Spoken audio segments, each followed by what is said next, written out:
Good afternoon, all of you. All right. Good afternoon, everybody online. Okay, so you go back to our discussion on WTO with Prakash. You will see the talk on the pressure from WTO on MSP in India. तुम check करना वहाँ amber box के discussion के साथ वो discussion मिल जाएगा तुम्हें. All right, in WTO, when we discussed Amber Box, that is where I discussed with you that how MSP, what is the discussion and how India has taken a peace clause from WTO that till all things are negotiated, India can keep giving MSP at a cheaper rate. But you check across there, you will get that.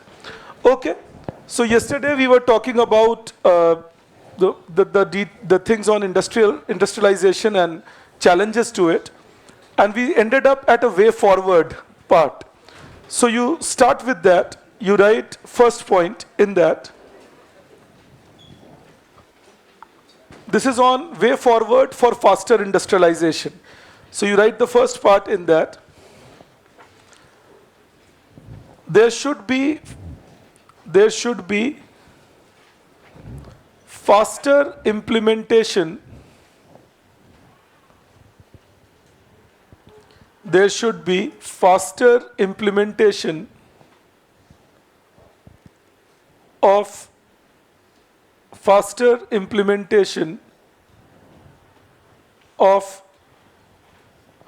labor law reforms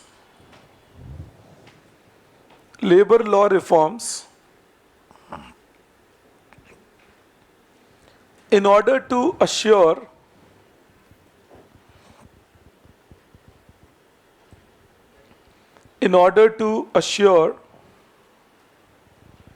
that there is more scope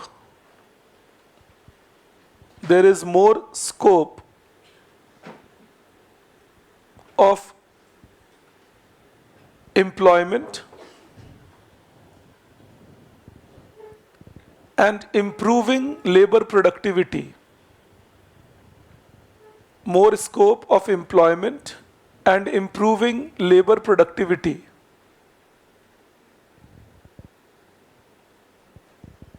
In fact, if you can get hold of it, I'll try if I can get hold of it.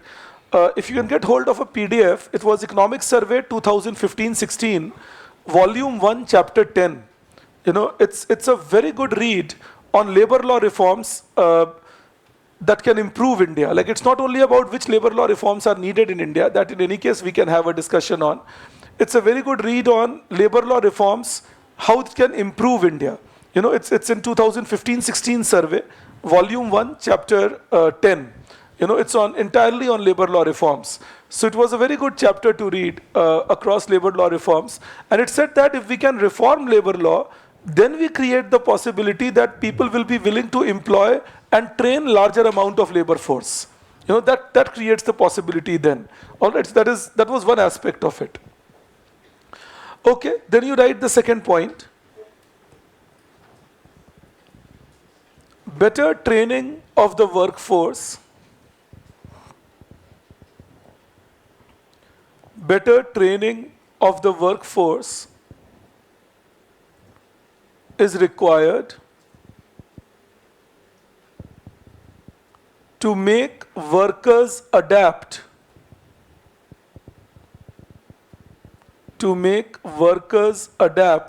quickly to requirements of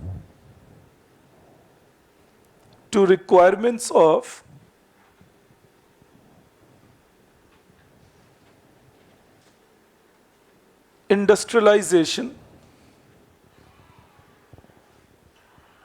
and with changes in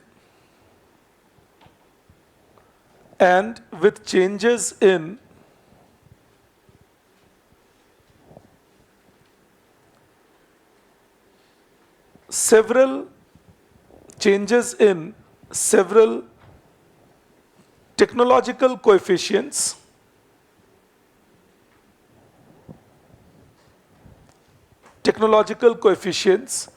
under fourth industrial revolution.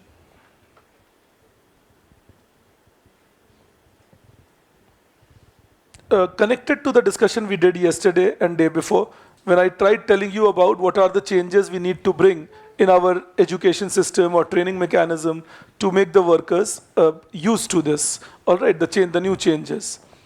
All right, then next one you write.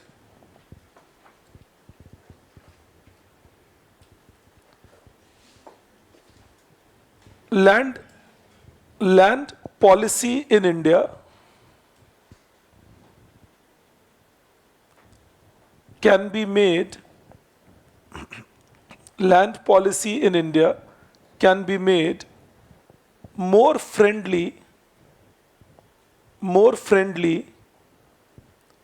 to industries,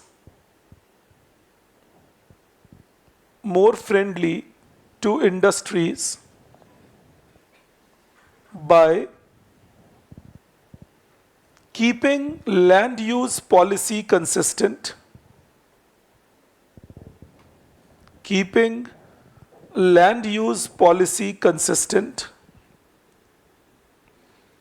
comma, digitizing land records,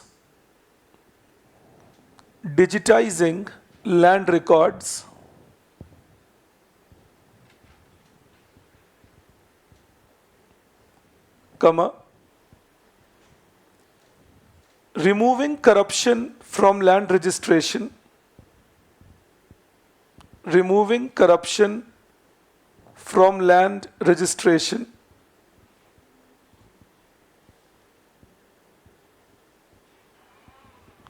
and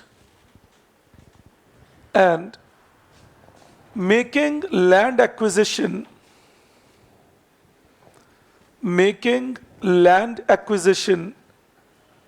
relatively simplified.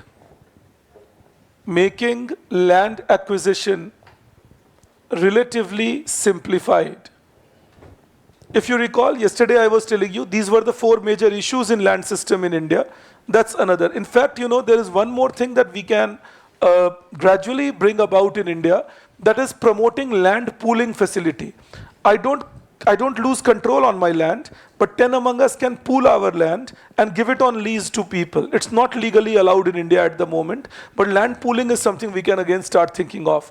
The 10 people coming together, everybody has, say, 2-acre land each, 20-acre land is being pooled, and that can be given for a bigger project. And all these 10 people will gain out of that project without losing control on their individuality on their land. All right, so these are things that we can actually work upon. In fact, there was a very good paper written by Maitreesh Ghatak on this, land pooling.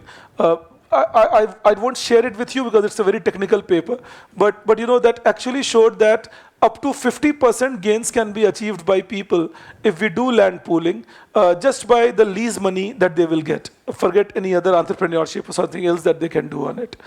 All right, but again remember, that will need to do what? That will need expansion of mental horizon. People willing to accept that there can be other methods, and then understand those other methods. जैसे एक बात आप सोचिए, मैं आपसे अभी Indian economy पढ़ा रहा हूँ, हम लास्ट 9-10 क्लासेस में हैं अब, और करीब 4-5 क्लास से पढ़ रहे हैं, 3-4 क्लास से. उसके पहले आप और पब्लिक इकोनॉमिक्स में भी पढ़े, या मनी बैंकिंग में पढ़े, या इनिशियल 14-15 क्लासेस पढ़े. तो कुछ बातें आपको मैं नोट्स भी बताऊंगा कैसे यूज करना है. That will come in the end. I will tell you how to use the notes, and I will also tell you how to use the India before 47 notes and use it and work it out. But I had something to tell you here. आप देखेंगे जैसे Indian economy शुरू हुआ discussion, आप at ease आ जाते हैं, सुनने में एट ईज, क्लास अटेंड करने में एट ईज. आपको गलत फहमी है कि आपको आता है या आपको आ जाएगा.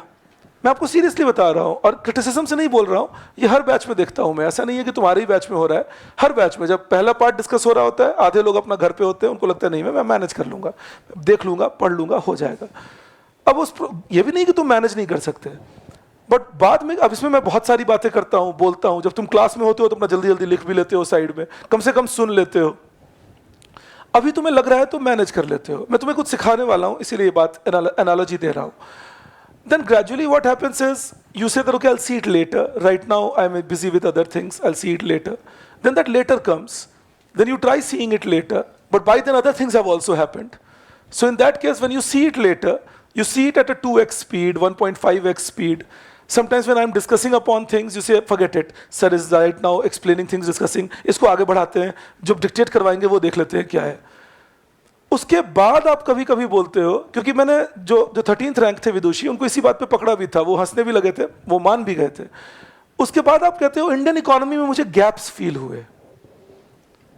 वो गैप्स आपने क्रिएट किए ना, लेकिन तुम्हारी गलती क्यों नहीं है. मैं किस बात से कनेक्ट कर रहा हूं, मैं तुम्हें बताता हूं.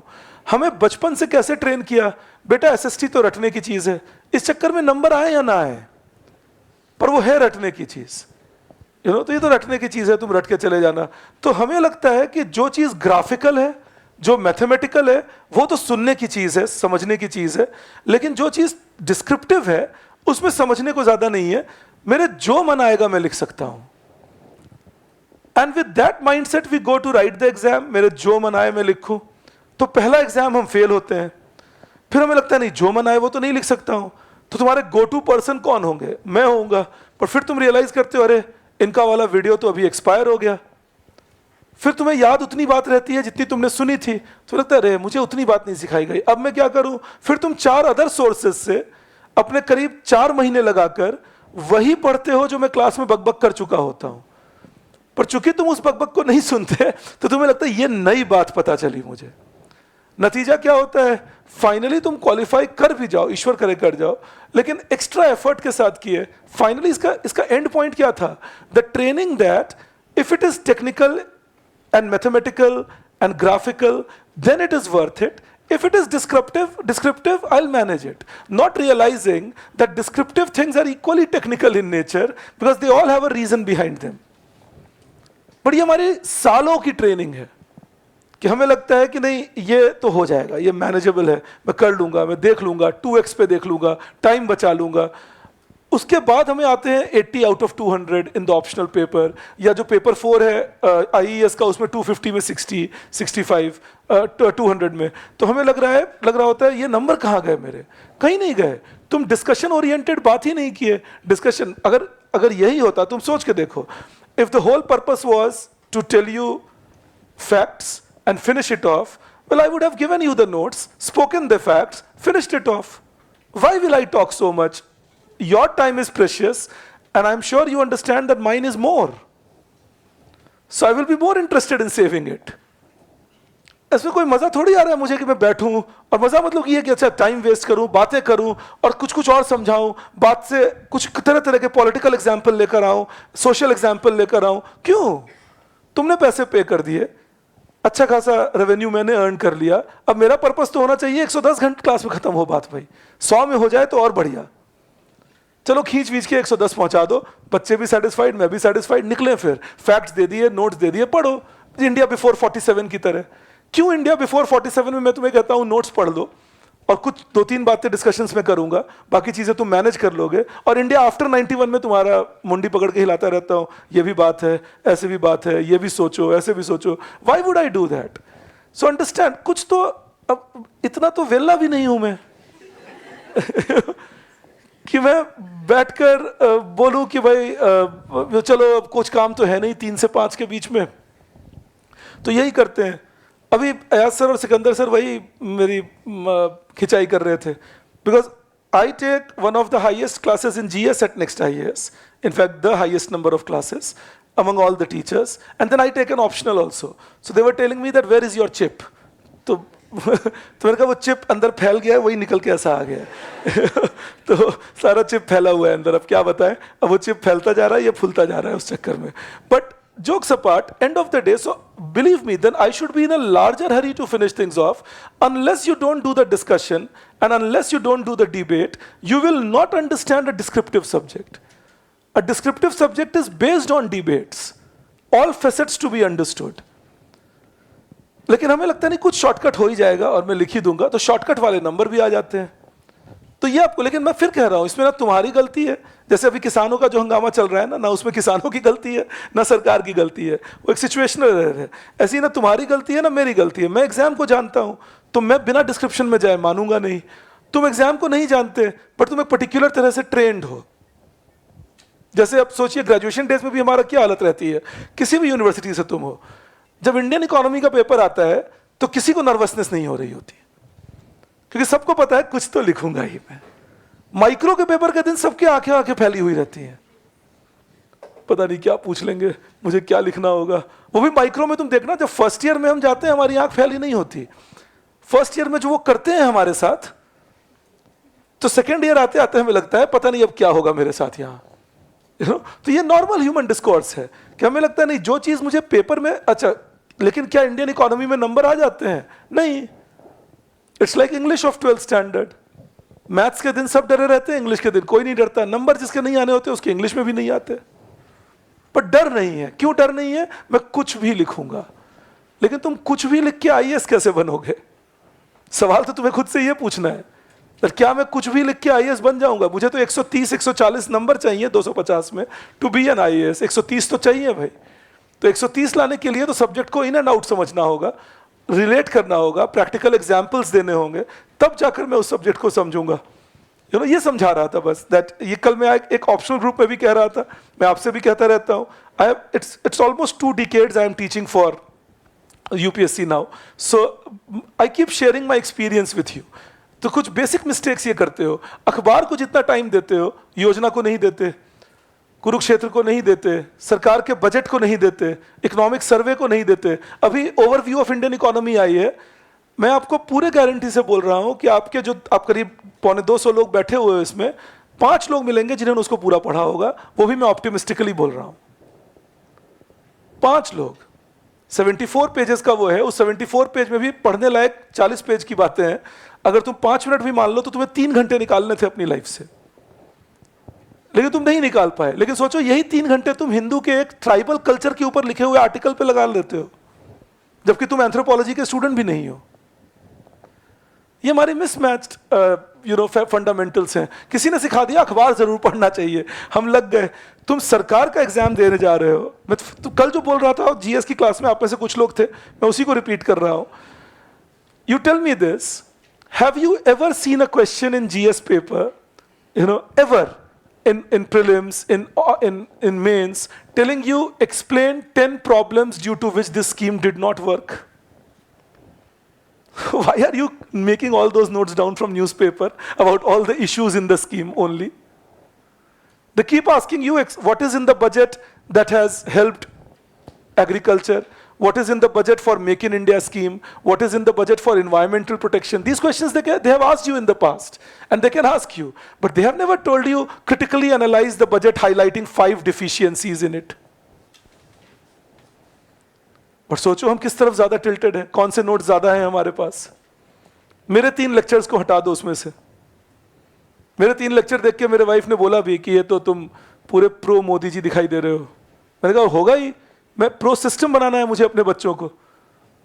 मैं कल भी कह रहा था, मैं आज भी कहता हूं, मेरे क्या पॉलिटिकल एफिलिएशन है आप बिलीव करिए, आप डिस्टेंस में भी नहीं सोच पाएंगे।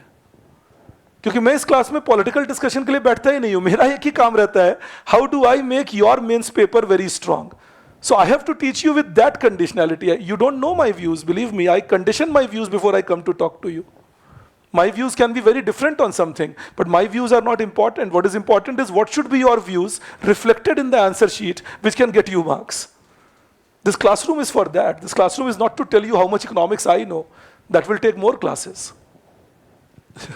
कि अगर मैं तुम्हें बताऊं मैं कितनी इकोनॉमिक्स जानता हूं, मुझे तुम्हें वो बताना है कि तुम्हें क्या इकोनॉमिक्स जाननी है। तो मैं रुक के तुम्हें इसलिए बोलने लगा ये बात, क्योंकि ये हमारे ट्रेनिंग एरर्स होते हैं। तो यही लेबर फोर्स में भी ट्रेनिंग एरर्स हैं। हम बोलते हैं टाइम से काम शुरू करो, बट सोचिए अगर कोई यूट्यूबर है, उनका क्या ही टाइम से शुरू होना है और टाइम से खत्म होना है, कोई डेडलाइन नहीं है उनके लिए, क्रिएटिविटी है। तो retraining of the work force उसके लिए होना चाहिए। क्यों, क्या जरूरी होगा उससे? What is one thing that bogs the worker down? Major thing, psychological disturbances, things like anxiety. When I am worried about things which are not that worrisome actually, but I am worried. So as a worker, I am inefficient or less efficient. But when I keep working on things continuously without getting worried, work for 2 months, अभी तुम अक्टूबर में अपने आप को याद करो, मेरा ये कैसे होगा, मेरा वो कैसे होगा। जनवरी में थोड़ा और मेसी, फरवरी में थोड़ा क्लियर, और तुम पढ़ते जाओ, अप्रैल में तुम खुद ही कहोगे हाँ लग रहा है मामला ठीक है, हो जाएगा। उसमें पढ़ते जाना है लगातार। मई आते आते तुम बोलोगे ब्रिंग इट ऑन, करके देखते ही हैं अब। But that is not natural. हाँ, किन के साथ नहीं होगा? अगर तुम जनवरी से डरना शुरू करते, डरते डरते ही फरवरी निकाल दिए बिना पढ़े, तो तुम वहीं रह गए जहां जनवरी में थे। ये सब मेंटल ट्रेनिंग है। क्यों हम डरते हैं आप सोचिए, क्यों परफॉर्मेंस एंजाइटी होती है? आप जब क्रिकेट मैच खेलने जाते हैं बचपन में, या कबड्डी खेलने भी जाते हैं, कोई आपको नहीं कहता ऑल द बेस्ट बेटा, डू इट वेल, बिल्कुल दम लगा के करना है, चिंता बिल्कुल मत करना, हम लोग तुम्हारे साथ हैं। कोई नहीं कहता मम्मी आज मेरा बहुत इंपॉर्टेंट मैच है, हाँ भाई जा, टाइम से आ जाना, पढ़ाई भी करनी है। So I go to the match free of mind, no performance anxiety. Exam वाले दिन कोई दही ठुसा रहा है कोई आशीर्वाद दे रहा है, कोई कह रहा है भगवान के आगे हाथ जोड़ लो भाई, बेटा अच्छे से जाना, चिंता बिल्कुल मत करना, पेपर शांति से देना, puts the pressure on the head. Exam वाले दिन भी ऐसे ही भेज दो, जा भाई आ जाना आराम से पेपर देके, लौट के आके मत पूछो कैसा पेपर हुआ, खुद ही बताता है तो ठीक है, नहीं तो जाने दो। खुद ही जाके पूछे भाई मेरा पेपर ठीक हो गया, आज हो गया, ठीक है यार, टेंशन क्या लेना, पेपर से पहले टेंशन लेना चाहिए, पेपर के बाद नहीं। हो गया, सील इट ऑफ, आगे बढ़ो। Then you create people who are not performance anxious. They are not bothered. They say, okay, I'll give my best. That's training. Believe me. कुछ लोग ऐसे ट्रेंड होते हैं, कुछ लोग नहीं होते हैं। मैं ऐसे ट्रेंड नहीं था जैसे आपको बता रहा हूं, ये मैंने सीखा अपने वाइफ से, ऑफ कोर्स। वो ऐसे ही ट्रेंड थे, उनके घर में कोई प्रेशर नहीं होता था। जब मैं उनसे मिला, स्पेशली जब हम साथ रहने लगे, मुझे लगा ऐसे कैसे रह सकता है कोई।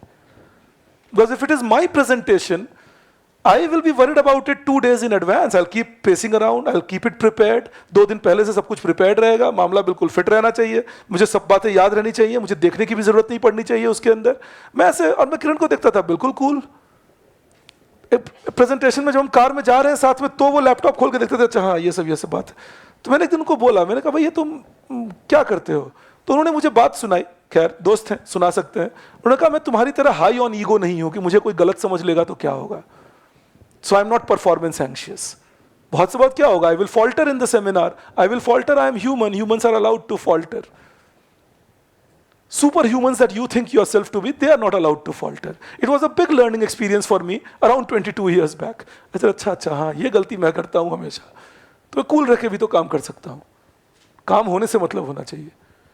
लेकिन मुझे ट्रेनिंग नहीं थी, क्योंकि मुझे यही था जो मैं बता रहा हूँ, हमें तो ऐसे ही फर्स्ट आना है, फर्स्ट कैसे नहीं आओगे, टॉप करना है। तो वो पेपर देकर आए, दरवाजे पे ही मदर खड़ी रहती थी, कैसा हुआ पेपर तेरा, ठीक हो गया, पेपर दिखा, कौन से क्वेश्चन किए तूने, वही टिक मार रहे हैं, मैं भी हाँ ये कर दिया ये कर दिया। So that was in the head, that performance is the key. But believe me, the day I felt free of it, according to me, the performance improved much better. I stopped worrying about anything. The only academics I did without performance anxiety was my postdoctoral from IIM Lucknow in financial economics. That was the only thing I did free of performance anxiety. तब तक ये lesson मिल चुका था मुझे, तो मैं free था बिल्कुल। और वो बहुत आराम से गया, वो भी उतना ही अच्छा हुआ, मेरे results thankfully have been decent, वो भी उतना ही अच्छा हुआ। बट मुझे कभी भी कोई एंजाइटी नहीं हुई कि मेरा क्या होगा नहीं होगा। I was very cool going across. I am just passing it on to you, जानबूझ के तुम्हें ये कहानी सुनाई मैंने, that build your self up like that. नहीं होगा तो क्या होगा, तुम खुद को जितनी बार समझाओगे उतनी बार नहीं होगा। पढ़ते रहेंगे, देखेंगे फिर क्या होगा, टेंशन क्या है, ह्यूमन है, फॉल्टर कर सकते हैं, कभी जीत जाएंगे कभी हार जाएंगे, वो भी जीतना हारना तो सामने वाले के आईज में है। तो उससे टेंशन क्या। मेरे दादाजी मुझे एक कहानी सुनाते थे, आपको क्विकली बता देता हूँ, कि राजस्थान में पोस्टेड थे वो, तो कोई गुस्सा हो गया उनसे एक बार, तो उनके टेबल पे ही गुस्सा होकर चढ़ गया, और टेबल पे right in front, he was the district magistrate there, so he stands up on front of the table और बोलते तुम पब्लिक सर्वेंट हो, मारा नौकर, और मेरा नौकर हो के तुम मेरे सामने मेरी बात कैसे नहीं कर रहे हो। And he said that I kept listening to him till then I used to think I am a civil servant who has a very high post. That fellow made me realize I am only a servant, that also is. So he would say it jovially of course, but ठीक है, जिनको आपके बारे में उल्टा बोलना हो वैसे टेबल पे चढ़ के बोलेंगे, आप कुछ ज्यादा नहीं कर पाएंगे। अभी फार्मर एंजाइटी के नाम पे इतना हंगामा चल रहा है, लोग पुलिस पे पत्थर मार रहे हैं, लेकिन उनको पुलिस को अलाउड नहीं है कि आप ज्यादा आगे बढ़ के कुछ कर सकें। आप जरा उनके हाथ पैर खोलिए ना, फिर देखिए पुलिस क्या कर सकती है। वो तो पुलिस अपने तरह से बताएंगे कि कैसे रोका जाता है, बट वो ब्रिटिश तरीका होता है रोकने का। हम थैंकफुली थोड़ा डेमोक्रेटिक तरीका अपना रहे हैं कि भाई रुक जाओ, उनको समझा लें, मीटिंग कर लें, बात कर लें, and so on and so fourth. Otherwise imagine farmers putting a demand, WTO से इंडिया को बाहर आ जाना चाहिए। बाकी बातें छोड़िए, WTO से, उनमें उनमें से किसी ने भी WTO के किसी भी डील को पढ़ा तक नहीं होगा। बट ये डिमांड अगर पुट कर रहे हैं तो ये अपने आप में एक अतिशयोक्ति है कहीं कहीं। बट मैं आपको एग्रीकल्चर आज से पढ़ाना शुरू करूंगा तो मैं बताऊंगा कि ऐसे डिमांड क्यों आ रहे हैं। Why are these demands coming up? I'll teach you that. But I was just trying to develop a debate in your mind regarding our training. That was my purpose, nothing else. And the purpose was to make sure that you don't feel anxious about your exam. But debate in your mind as to what should be the training method, what should be the method of deliberations, how we should approach a problem, when we are solving it. So should we even consider it as a problem when we are solving it? You understand that? So the way we approach things, the way we see things happening, is the way things finally give us results. Just that was what I wanted you to deliberate upon. But on farmers, I will be commenting a lot. Another 40 minutes, hopefully, we should be done with this discussion, and I'll take you into a talk on agriculture. Yes, yes.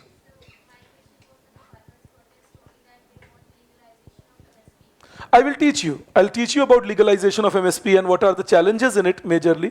Why it will not be a very easy thing to do in India. In fact, we have had precedents in the past where we have tried legalizing some of the remunerations and they have not worked out. So we will be discussing that.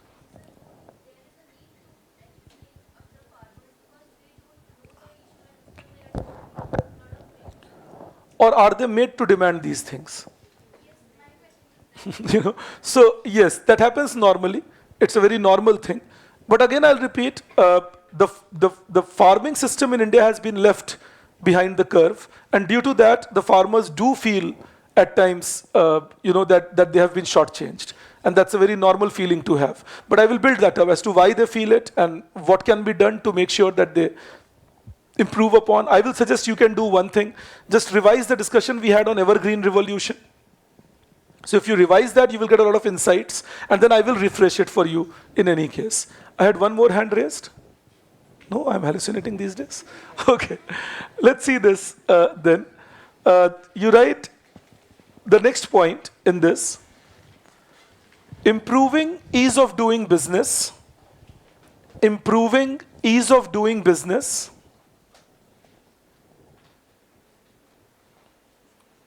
Ease of doing business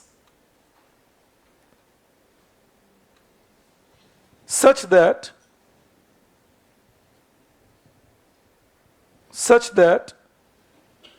it results in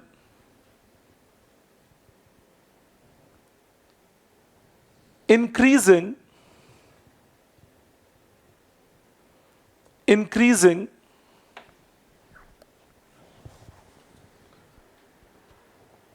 efficiency by reducing restrictions on entry,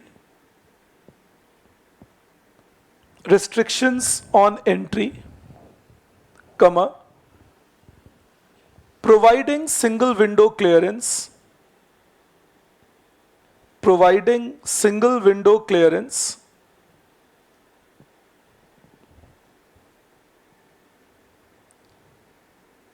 and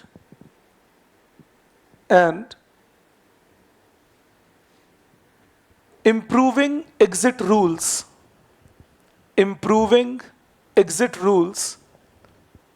especially for financial sector,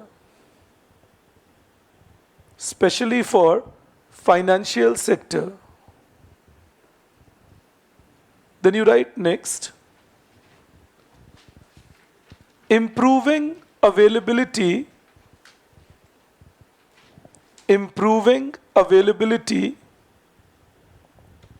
of credit from formal source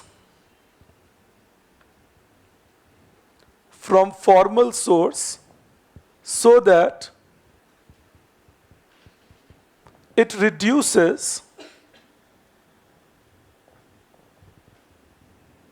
reduces cost of doing business,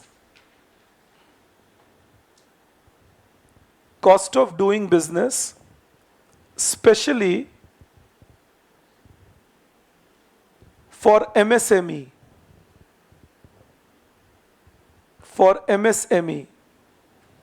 It will also require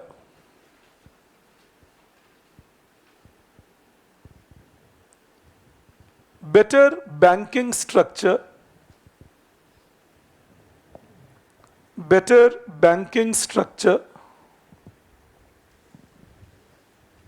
and availability of microcredit institutions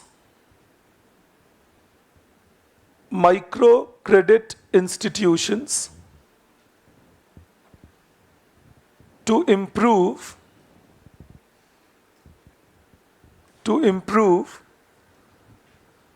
credit availability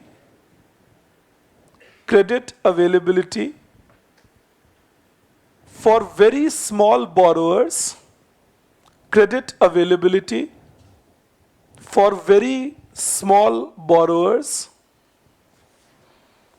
in industrial sector. Okay. I hope you get the point. Major idea is make loans cheaper. All right, that's important because credit availability from formal sector is missing. If I am borrowing at 25% interest, 30% interest, that will make cost of production higher for me and I will never be able to compete in the global market. So again understand this. कभी-कभी हम बोलते हैं अभी हमारे सरकार को वही बीमारी लगी हुई है 1970s 80s वाली. Import duty बढ़ा दो, import पे restriction लगा दो, तो हमारे गवर्नमेंट या हमारे प्रोडक्ट प्रोड्यूसर्स अच्छा कर लेंगे. That doesn't work. You know, if you say that increase the import duty and let the producers then get protected, because once you protect the producers, they get complacent, they have no sunset clause till which they are protected. So they will demand more protection and they will remain happy with that protection, and they know that I have a 20% import duty cushion, so that will be no incentive for them to cut down their cost of production by 20%. And the government also thinks I have protected them now. So my requirement of doing institutional reforms like banking reforms, my requirement of doing institutional reforms like labor law reforms, all these things will cut down the cost of production. And that will do better than a 20% import duty, the protection. Or letting the currency depreciate according to the real exchange rate value. So this is the way we should solidly support our firms. Improve the infrastructure. I'm going to make you write that also. But improve the infrastructure. So if we do that, we reduce the cost of production. And if we reduce the cost of production, that's equally giving protection to my companies, because then only those companies which are producing in India will get that protection. Protection in the sense, the facilities.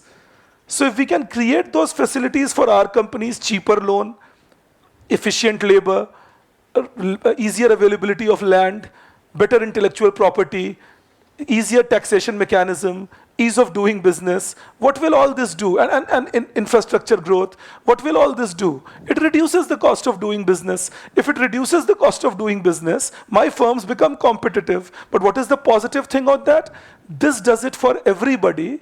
Now those who are competitive will flourish in this system, and those who are based on their linkages with the government, nepotism, bribery, they won't flourish in this system. But if you create a situation of import duty, tax structure which is complex, land acquisition which is difficult, labor laws which are not very good, then those who can break the law and impose themselves, remain well connected with the government, they will keep flourishing. But those who might be actually efficient and can actually do groundbreaking job, they will still remain out of the business.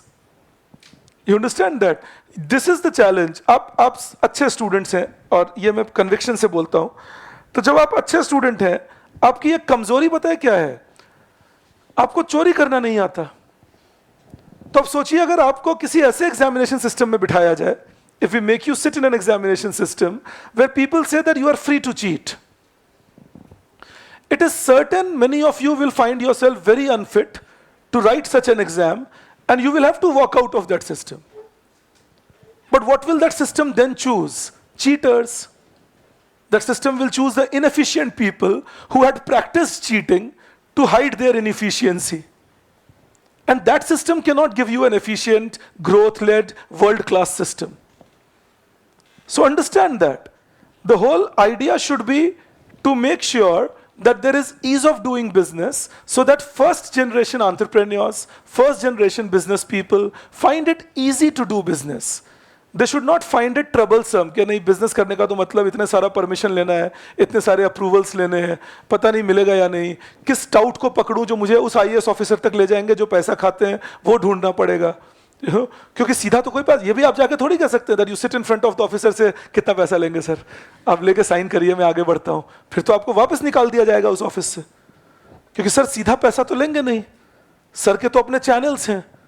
तो आपका पहला job होगा channel ढूंढिए, और channel ढूंढने के बाद sir को अप्रोच करिए. This is haywire for a person who wants to do clean and good business, trying to improve upon their performance to attract the consumers and earn profit. So this is what we don't have at the moment, and that is a challenge to especially industrialization. It's less of a challenge to services. I'll explain that to you in another 5-10 minutes, but I'll just give you a hint. Now imagine if I'm in a service sector, say software writing, or I'm in a service sector like, say, for example, banking, or say coaching center, or for that matter, beauty salon, or hospital. Now think, I don't need transportation as much as what an industrialist will need. I don't need storage as much as what an industrialist will need. I will not hire as many workers as what an industrialist will need, so labor law reforms don't affect me as much. I don't need as much land as what an industrialist will need. I don't need an intellectual property right for high value production. I can import my high value inputs at a cheaper rate. So I am not getting affected by these volume based restrictions as a service sector provider. As an industrialist I am. अगर मुझे manufacturing करनी है, ये चीजें मुझे hinder करती हैं. अगर मुझे सर्विस प्रोवाइड करना है, एक ब्यूटी सैलून चलाना है, मैं 2 रूम किराए पे ले लूंगा, भाड़ में जाए बहुत सारा लैंड पे पैसा खर्च करना, लैंड एक्विजिशन में ट्रबल आता रहे. मुझे एक कोचिंग सेंटर चलाना है, आप नेक्स्ट IAS को ही ले लीजिए. One building that we have over there, the main office, this is a rented accommodation, and there is another rented accommodation in Patel Nagar. There is one more test center we have rented out. So 3 rented accommodation, 1 own building, next IAS running, next IAS teaching more than 10,000 students with a revenue above around 200 crore rupees. Then that is service sector for you. Employing 28, 29 teachers and 150 odd more staff or 120 more staff. 150 लोग काम कर रहे हैं, high revenue generate हो रहा है. Profit नहीं कह रहा, रेवेन्यू कह रहा हूं, दोनों में फर्क होता है. रेवेन्यू में से कॉस्ट निकल जाता है जब, तब प्रॉफिट बचता है. लेकिन सर्विस सेक्टर के लिए आसान है. बट अगर मैन्युफैक्चरिंग में सोचिए कोई 200 करोड़ के रेवेन्यू जनरेट करने की सोचें, a turnover of 200 crore, then they will need a much bigger space, larger number of workers, more machines, and so on. So all that will need logistics, all that will need permissions for land, permissions for labor laws, and so on. So if we want manufacturing to grow, we will have to make those permissions simplified. Otherwise, services will grow nicely. मैं तो tuition centre का example दे रहा हूं. आप कोई startup ले लीजिए software sector का, 6 people working from 2 rooms with maybe 10 computers, and they may be generating revenue worth 100 crore rupees. It's a possibility very easily, especially if they are connected to an export market. They can easily generate that revenue. 6, 8, 10 लोग मिलकर वो अपनी team बढ़ा ले, वो अलग बात है, लेकिन वो रेवेन्यू जनरेट कर सकते हैं. ये आपको समझा रहा हूं that this is the massive difference between services and industry. That is why with all these restrictions, industry suffered, but services did not. फिर देखो जो वॉल्यूम ओरिएंटेड सब सर्विसेज हैं, वो इतना ग्रो कहां कर पाते हैं इंडिया में. जैसे tourism. Tourism needs good transportation, tourism needs good hotels and services. Tourism has not grown that good in India compared to our potential. It needs logistics, it needs permissions, it needs authority support. Has not grown as much. So what I'm trying to highlight to you is we need to choose properly our policies to enhance growth in India. That is the aspect I was trying to highlight to you. You go further, you write the next one in that. And just clarifying, I got a question on what is land pooling. People accumulating their land at one place, they have the ownership, but they are creating a common space in that, and then giving that land out on lease for any commercial purpose. That's land pooling. All right. Okay. Then you write the next one. You write,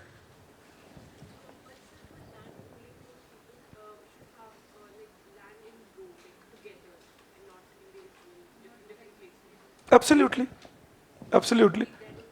But that is the point, no? In a village, you will find 90% of people having land like that.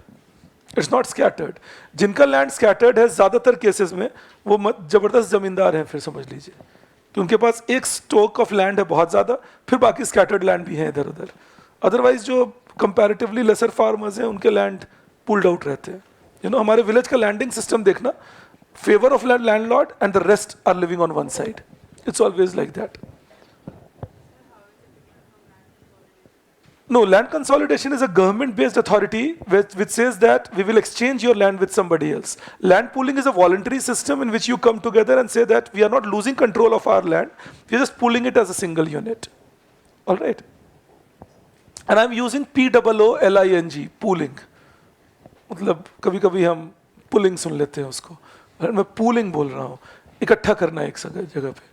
Okay, you take it up, then you write next point. Improving quality of infrastructure, improving quality of infrastructure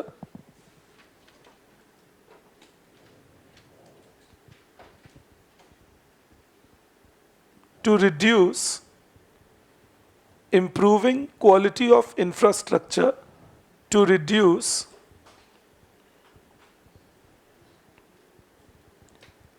logistical cost,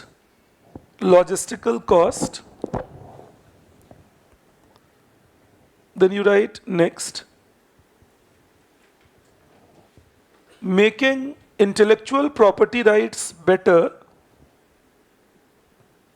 making intellectual property rights better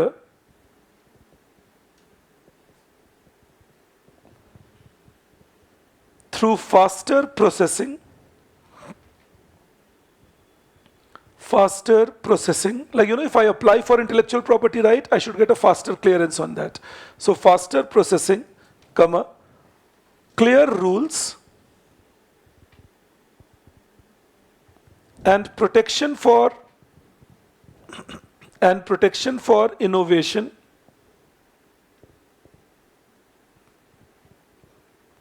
to assure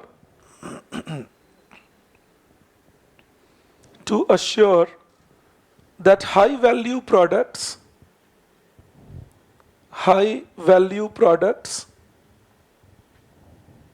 can be introduced in India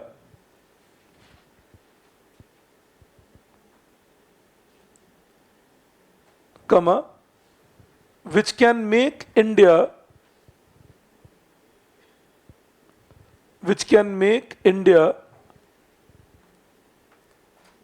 an important part of global supply chain.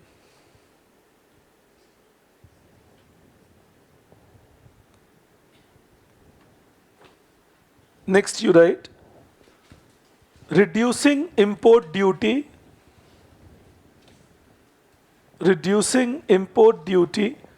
on raw material, reducing import duty on raw material to remove the problem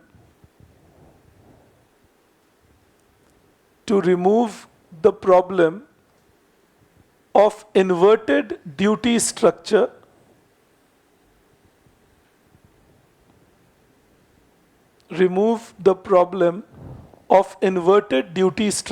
Please recall, when we were discussing international economics, then also I told you this, that when you take a very high import duty on raw material and keep the import duty on finished goods very low, then you have an inverted duty structure.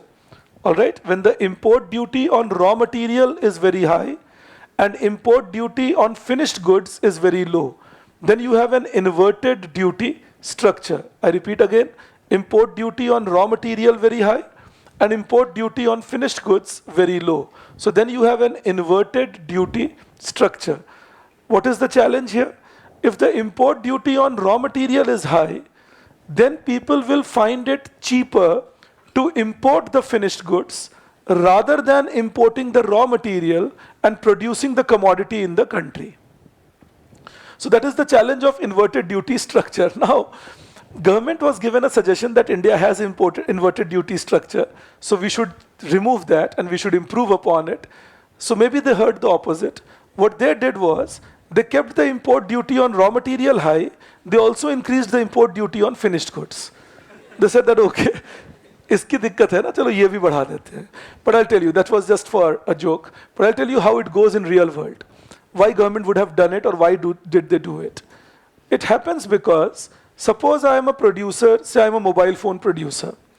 And suppose you have kept import duty on mobile phone at 2%, but import duty on LED screen or import duty on microchips at 20%. Now I come to you and I tell you, look, you are making my raw materials very costly, and that is keeping me inefficient, and I can't produce from your country, and I can't export from your country. But your country has huge potential. Only if you could give me the same protection that you are giving your input suppliers, then I can be one of the world beaters from your country in the next 4 or 5 years of time. Now, whether I will become one or not is for posterity to decide. But what happens in that case is, government gets very convinced. Government thinks, yeah, right. अब ये तो import duty तो मैंने high कर रखा है inputs पे. इसको low करूँगा तो input supplier protected नहीं रहेगा, तो वहाँ नौकरी कम हो जाएगी. ये तो मैं afford नहीं कर सकता. लेकिन ये भी ठीक कह रहा है कि अगर इसको प्रोटेक्शन नहीं मिलेगा तो ये कैसे नौकरी क्रिएट करेगा और ये कैसे प्रोडक्शन करेगा मेरे यहाँ, चलो मैं तुम्हें भी प्रोटेक्ट करता हूँ. And in the process, it becomes a 20% import duty for everyone, which means end of the day, what happens? The producers are happy, they are protected, and they have a cushion of 20% extra cost of production. Now they will stop complaining to you about poor infrastructure.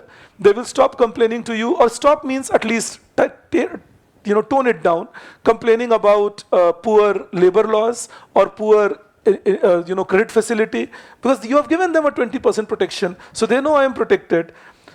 And the competition becomes lesser in the country. And who are the final payers of all this? The consumers. They will pay the higher price compared to what they had to pay otherwise. But consumers are not organized lot like producers are. Producers are organized lot. They will go to the government together. And they can invoke nationalism to the government. देश का production का सवाल है, तो सरकार को लगेगा अच्छा देश का सवाल है, फिर तो ठीक है. कंज्यूमर्स बेचारे जा ही नहीं सकते सबके सब इकट्ठा होके कि मैं भी देश का ही हूं, आपके इस चक्कर में मैं डूब रहा हूं, जब आप हरकत कर रहे हैं. तो आप कहेंगे सर लेकिन अगर इंपोर्ट ड्यूटी, सुनते रहिएगा ध्यान से मेरी बात, be careful here. So you can say but sir if import duty is reduced then that will mean that many commodities will come from abroad and my industrialization will not happen anyways, or people will not produce in my country. That is the intuitive mistake that we make. And we make that intuitive mistake when we are not well read on literature of what is the development experience of the countries, including India's. India had an import duty average of 150% till 1991. I've told you those stories. India reduces its average import duty to 13% by 2013. But Indian industrialization did not suffer, we rather grew faster. Our industries did better than what they were doing in the pre-91 phase. Rather, we had foreign investors coming to India. A Hyundai comes to India, sets up its shop, manufactures from India, exports from India rather than from South Korea.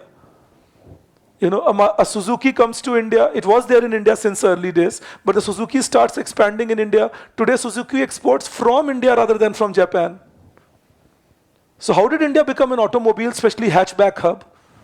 We reduced the import duty. We made it easier for them. Okay, you want to do business in India? You do business in India. You import your raw material and you produce your finished goods. You know what happens? Please keep listening here also. What history teaches us, they will import their raw material in the initial 4, 5, 6 years. But imagine geography comes in between there.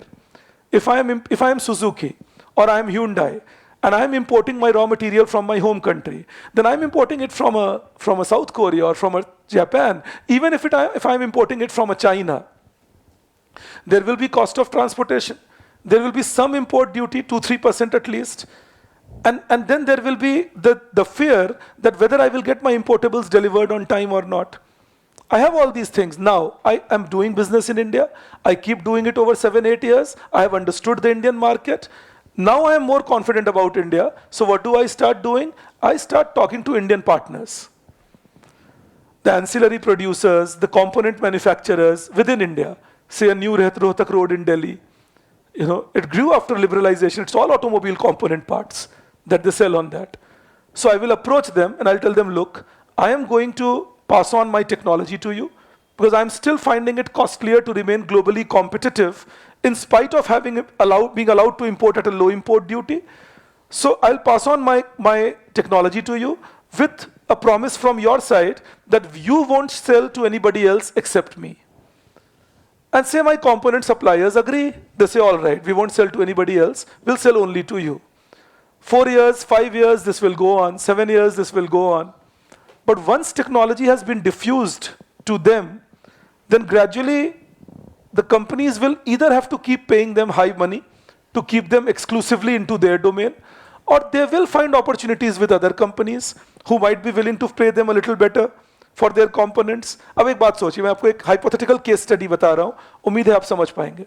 So suppose Hyundai takes care of 10 of the Indian component manufacturers and tells them, I'm giving you my technology, but you don't share it with anybody else, and you come into me with a 5-year clause that you won't share it with anybody else, and we will buy things from you, and so on. Okay, say this begins. 5 years go by, these people are supplying to Hyundai. Hyundai is producing at a cheaper rate, selling from Indian market. Then others like say a Telco or a Mahindra or a Suzuki or a Toyota, somebody gets hold of them and says, oh, these guys are producing very well, and this is the key to Hyundai's success in India's market. So one of them approached them. Would you produce things for us? They say, no, we are happy with Hyundai. What is Hyundai paying you? Say Hyundai is paying me X. We'll give you 1.25X. Come along. And we will give you my dealership also. Come better. Now you know what will happen. They will go to Hyundai. They'll say, look, please give me 1.25X, because now the market is pushing them. Somebody is offering them 1.25X. So they may not leave Hyundai immediately, but they will go to Hyundai and say, give me 1.25X and give me some dealership network. I want to be with you, but these are facilities I would want. And suppose Hyundai says, no, I'm happy with the previous domain. No, please give it to us. No, I'm happy with the previous domain. End of the day, the relationship will become a little more creaky. And now what will Hyundai start doing? Oh, these 5-7 people, they are becoming smarter or they are acting smart because they think they are the only suppliers of component to me. So Hyundai looks after 5 other component manufacturers and say, we will train you to develop you as competition to those 5 component manufacturers. And these 5 component manufacturers say, look, we don't find our business interest with you, so maybe we are joining hands with a Suzuki or a Telco. And Hyundai is okay with it. This will happen over 4, 5, 7, 10 years. Hyundai will be okay with it because they have developed the new ones who will keep supplying to them at the cheaper rate. This is market diffusion. I told you a real life case study.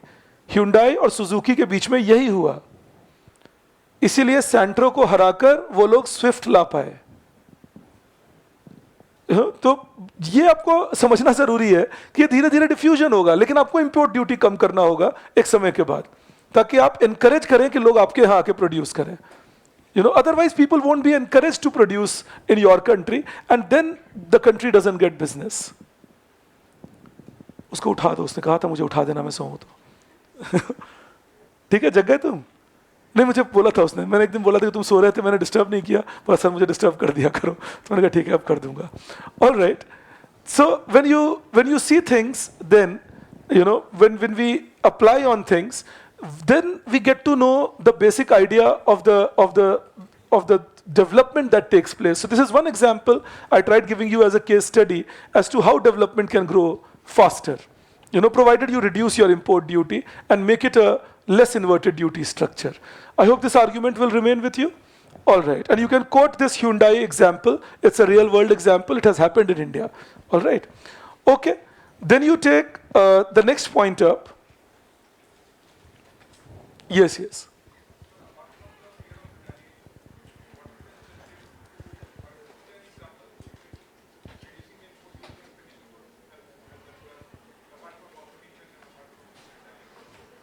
Reducing the import duty.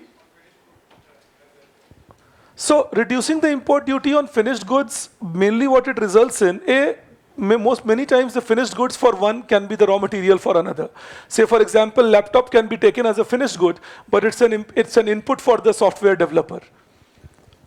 So it's very difficult to find out which is the finished good finally that we are talking about. But say, okay, let's even go there.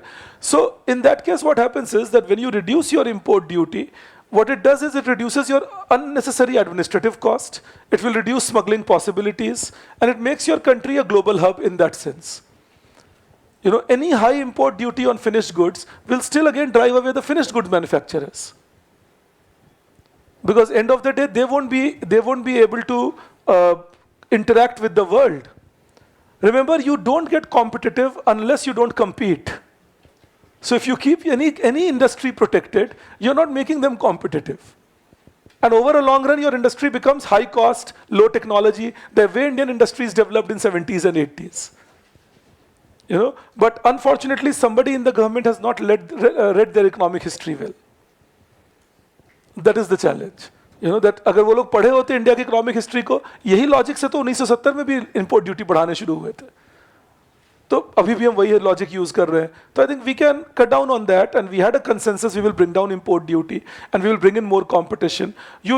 We sometimes underestimate the capacity of our industries to compete. So when you have a low import duty on finished goods, it lets your companies know that they don't have a protection of import duty anymore, so they will have to perform to sustain. And then they start focusing on performance. So if you look at, okay, I'll give you an example. Again, that might help you.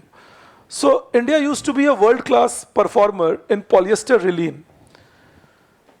Reliance, Mafatlal, etc., even till 2009-10. Then Reliance being Reliance, they are a very influential lot. So they influenced the government saying that, look, this polyester Rilene, you have kept the import duty at only 7%, 6%, and it is hurting our production, and it is hurting India's capacity then. So why don't you increase this import duty? Now, supposedly the government was increasing import duty on a polyester Rilene. Polyester clothes थोड़े महंगे हो जाएंगे. But polyester Rilene is a very important input, which is used in even textile production all over India. And that became one factor that our textile industry became uncompetitive and our textile exports started going down. So you need to be careful that of course, Mukesh Ambani जी को मना करना मुश्किल रहा होगा शायद सरकार के लिए, लेकिन उस चक्कर में हम पूरे textile industry को ही डुबाने लग गए. This is something we got to be careful about, that unless we don't work out on these things, I think we will not be able to catch up with what the world is doing. I'll take it one by one. Yes. And the finished good has to be less. No. So remove the raw. That's what I started the discussion with. That remove the inverted duty structure by reducing the import duty. Everything. Keep an average. Okay, think. East Asia, especially ASEAN, is surely more efficient than us when it comes to manufacturing. And their average import duty is not even 5%. So again, I repeat, you become efficient by competing. You don't become efficient by living in a silo. आप घर में अंदर बंद कर लीजिए खुद को और बोलिए हाँ अब मैं ही फर्स्ट आऊंगा, तो तुम ही अकेले हो, तुम ही फर्स्ट आओगे. लेकिन वो तो जब बाहर निकलोगे तब पता चलेगा कि तुम फर्स्ट आने वाले फर्स्ट आ रहे हो या तुम सिर्फ अकेले थे इसलिए फर्स्ट आ रहे थे. So this is what we need to learn across in Indian. And again, I repeat, reduce the import duty, but improve infrastructure, improve ease of doing business, remove the taxation, complexities, and that makes it easier to produce in India at a cheaper rate. Supply side reforms, as we call them, which all of these points that you are writing are all supply side reforms that you are writing. And this is why they are called structural reforms. That is the structural reforms we talk about. Yes.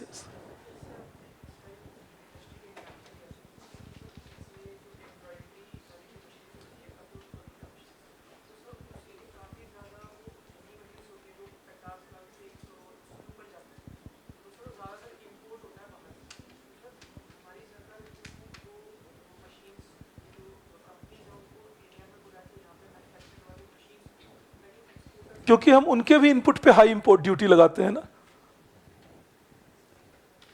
जो machine लाओगे उस machine को बनाने में component लगेंगे, वो component India में बनते नहीं, और इंपोर्ट करने पे सरकार खूब सारा ड्यूटी लगाएगी। आज भी फॉर्मूला 1 इंडिया से क्यों गायब हो गया? तुम्हें याद होगा 10 साल पहले एक फॉर्मूला 1 रेस हुआ था इंडिया में, वो बुद्ध सर्किट पे, इंटरनेशनल सर्किट पे, इसीलिए वो बना ही था पूरा। Why we had no second Formula 1? Because Indian government puts a tax demand on all the Formula 1 companies that had come to India, that you imported car into India. Now they didn't import it, they brought it as equipment to race, and then they took it back. They did not sell it in India. So they brought the car equipments, they assembled their car, had their race, deassembled it, took it back. That is how Formula 1 race happens. But we file a suit on them. We tell them that you imported car equipments into India, and therefore you are liable to pay a 125% duty on it. So you pay a 125% duty on it, and then we will be allowing you to do the next race. Nobody came. They said, to hell with you. You guys don't have common sense.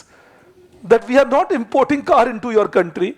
We are just assembling it for the purpose of the race, deassembling it, taking it away.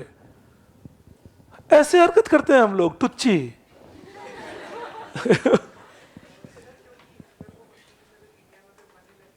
तो सस्ता हो जाएगा।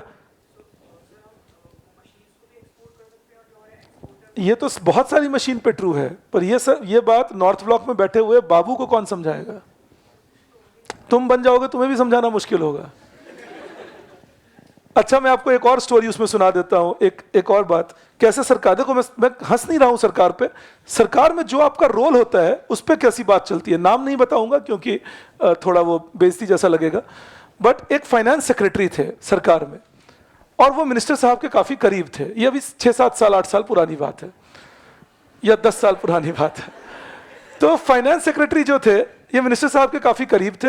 अब इन्होंने क्या किया, एक बहुत जबरदस्त लेटर लिखा है आरबीआई को, that you are keeping interest rate high and you should reduce the rates at which loans are given in India, and you should make sure that it is easier for people to do business. Because of you, we are facing so much of trouble.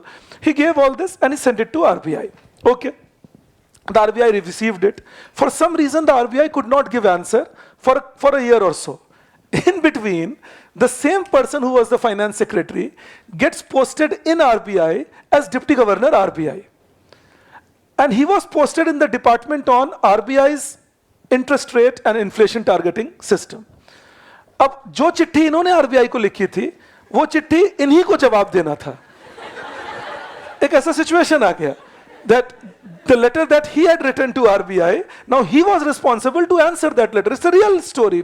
Take my words on that. ये real life का story है।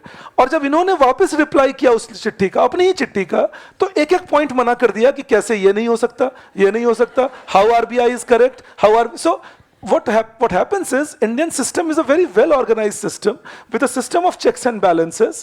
The problem happens is when people get into a role, they take their role very seriously and are not willing to be convinced even if they see reason in front of them. नहीं तो वही आदमी कैसे अपनी बातों का counter argument दे सकते थे? उनको पहले से पता था कि इसके काउंटर आर्ग्यूमेंट्स क्या हैं। लेकिन जब वो रोल ऑफ फाइनेंस सेक्रेटरी में थे, उनको लगा नहीं, my job is to make RBI reduce interest rate. And my job is to make RBI give easy money. I will ask for that. Then when he becomes the deputy governor of RBI, he feels, no, my job now is to make sure that monetary policy remains stable. He gives another reply. This is the issue we face. इसलिए मैंने कहा कि तुम बन जाओगे, तुम भी, इसलिए नहीं कि तुम कोई headstrong हो या stubborn हो, तुम्हें एक रोल प्ले करना है। अब उस रोल प्ले करने में तुम्हें लगता है नहीं, ये मेरा काम है, अब मैं इस पर टिका रहूंगा। अब तुम एक अच्छे ब्रेन हो, तुम आर्ग्यूमेंट्स, काउंटर आर्ग्यूमेंट्स चलाते रहोगे, इसमें 6 महीने, साल भर, 1.5 साल निकल जाएंगे, बात ही उड़ जाएगी। तो ये इंडियन सिस्टम की ब्यूटी भी है और उसका चैलेंज भी है, that we have our checks and balances, but the challenge is that then it creates a problem in bringing changes, because whenever you ask for a change, somebody will put the hand up and say, no, change is not needed. That's a very difficult thing to do business in India. I mean, by business I don't mean commercial business, I mean any business, even advice. And believe me, मैं करीब 12-13 साल से किसी ना किसी तरीके से सरकार से जुड़ा रहा हूँ, तो ऐसे बहुत स्टोरीज तुम्हें सुना सकता हूँ कि ऐसे बहुत चीज़ें होती हैं। पर ठीक है, आप इनडायरेक्टली जुड़कर कोशिश करते हैं कि जब कुछ तो कंट्रीब्यूट कर रहा हूँ, किसी दिन तो मान ही लेंगे कोई ना कोई देख के फाइल को। हमारे यहाँ कमेटी की फाइल नहीं तो क्या होती है, ऊपर चली जाती है ना कहीं. It's not about good people. Please understand my point. I'm not saying this person was a bad person. No. They are normal people. Everybody is good in the system. Everybody is normal. The problem is, what is your role which will make you choose what you will be replying or what you will be doing at that point of time. So suppose if I am a minister of industry and I am an industry secretary, and if somebody says this industry has to be privatized, my first reaction will be, no, no, no, I will revive it. That is the challenge. The point is, make the same person a disinvestment secretary, the same person will say, disinvest that company. ये भी India में हो चुका है. अब छोड़ो कितने नाम. कि इंडस्ट्री टेक्सटाइल्स मिनिस्टर के अंदर थे सेक्रेटरी, तो टेक्सटाइल इंडस्ट्री के जब डिसइन्वेस्टमेंट की बात आई तो उन्होंने मैसिव एक लेटर लिखा कि आप लोग देश का सब कुछ बेच देना चाहते हैं, आपका मर्जी है कि कुछ ना चले इस देश में. डिसइन्वेस्टमेंट कमीशन को ये लेटर लिखा. फिर ऐसा किस्मत आई 2-3 साल में खुद ही डिसइन्वेस्टमेंट सेक्रेटरी थे. तो जिस कंपनी को नहीं बेचने के लिए इतना बड़ा लेटर लिखे थे, उसी को बेचने के लिए उतना ही बड़ा लेटर लिखे फिर कि इस कंपनी में ये दिक्कत है, ऐसा दिक्कत है, इसको सुधरना चाहिए, इसको बेचने के अलावा कोई चारा नहीं है. सो it's not that people are bad, it's not that people are corrupt, it's not that people are stubborn, it's just that I have a role to play, and what will my instinct say in that at that point of time. That is the challenge we have. You need somebody very intelligent to recognize that my role is structural and my role is not only the office I am sitting in. That is something which is very difficult to explain to people. Anyways, it's normal. ये आप लोग भी, मैं फिर कहूँगा, आप भी जब ज्वाइन कर लेंगे, ईश्वर करें आप बन जाए आईएएस, धीरे धीरे आपको भी ऐसे करेंगे आप भी, और आपको भी सहना पड़ेगा. ये नॉर्मल है हमारे सिस्टम में.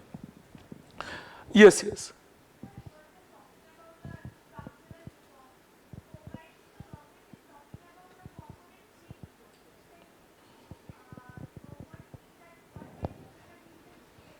Component. Yeah, that's more like a phased manufacturing program. That I will give you incentive to make one phase of production, and then you complete that. We will give you incentive to go to the second phase, and then you produce the entire product in India. If you ask me, that's a bad idea, because in a world of global supply chain, no country can claim to produce all components or even majority of components in its own country. So I think again, government is more driven by those old utopian times, and maybe again I'll repeat, somebody has not read the history well. If they would have read, they would not have gone in that direction again. All right. Then you take it further. You write the next point, again about the way forward or reforms needed.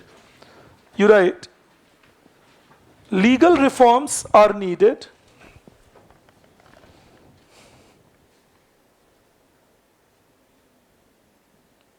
Legal reforms are needed.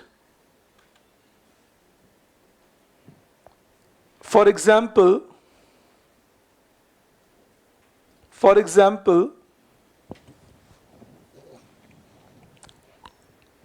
environmental protection norms,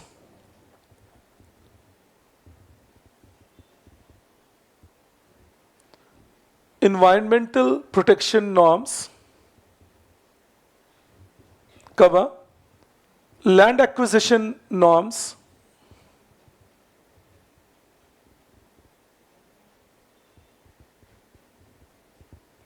acquisition norms,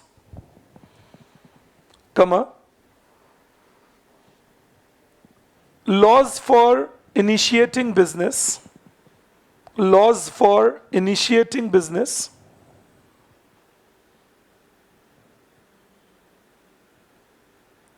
etc., which will result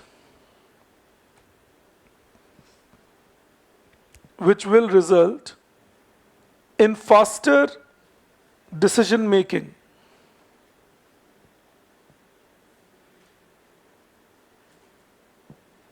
and clarity for project development.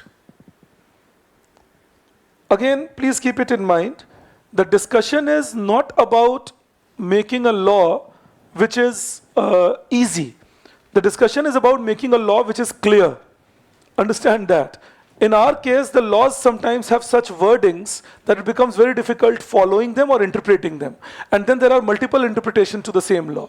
And that becomes the challenge of implementation. All right, this is what we are highlighting here. So whether it is environmental protection or land clearance and so on, or even legislation on new businesses and so on. Then you write the next one.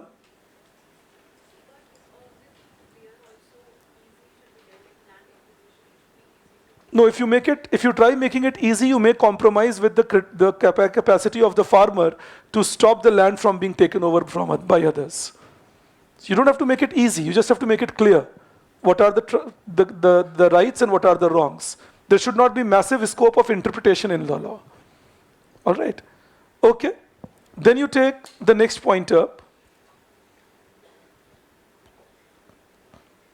You write, administrative reforms will be required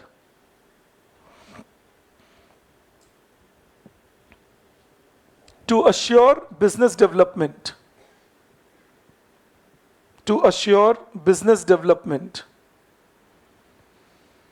Now, administrative reforms like reform in public administration, reform in policing, all this will be needed. Why? How will that promote business? If you reform policing, if you reform public administration, you take them out of the clutches of political control, it will mean that the local elements, some of them lumpens, who take advantage of their proximity to the political parties and then extract money from the business, they will get weakened up in the process. Understand that. Okay, think. Isn't it logical for a call center operator to operate from tier 2, tier 3 cities of India rather than operating from a Noida or a Gurugram or a Navi Mumbai or a Cyberabad? Why should they operate from there, or a Bengaluru? They should operate from tier 2 city. वो छोटे छोटे शहर में चले जाए, कोटा चले जाए, आरा चले जाए, बक्सर चले जाए, ऐसी जगहों पे चले जाए, लुधियाना चले जाए, वहां से ऑपरेट करें कॉल सेंटर को. फाइनली पिज्जा का ऑर्डर ही तो लेना है किसी अमेरिकन से और उसको डिलीवर करवाना है. अब वो मैं लखनऊ में ले रहा हूँ, बेंगलुरु में ले रहा हूँ या बक्सर में ले रहा हूँ, उससे क्या फर्क पड़ता है? But why it doesn't happen? One major issue is law and order. You go into the interiors of this country and then you set up a good factory or a big factory, and now you have a 50 crore investment. You will immediately have people visiting you. आपने बहुत बढ़िया factory लगाया, बहुत बड़ा business है आपका, अगले महीने से मेरे ऑफिस में 50 लाख रुपए पहुंच जाने चाहिए. Why should we give you 50 lakh? We will protect you. From whom? Myself. And then the police doesn't help you at times. The administration is not on your side. Not because, again, they don't want to do it, but if they are not independent and they are not autonomous, they got to stay in the periphery in which they are.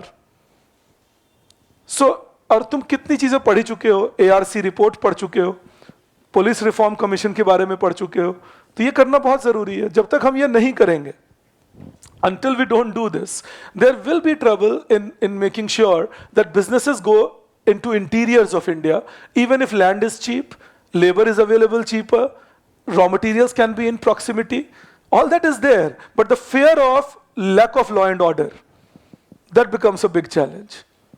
So unless we don't improve upon that, we will not be able to again set up industrialization. So we need these reforms because of that.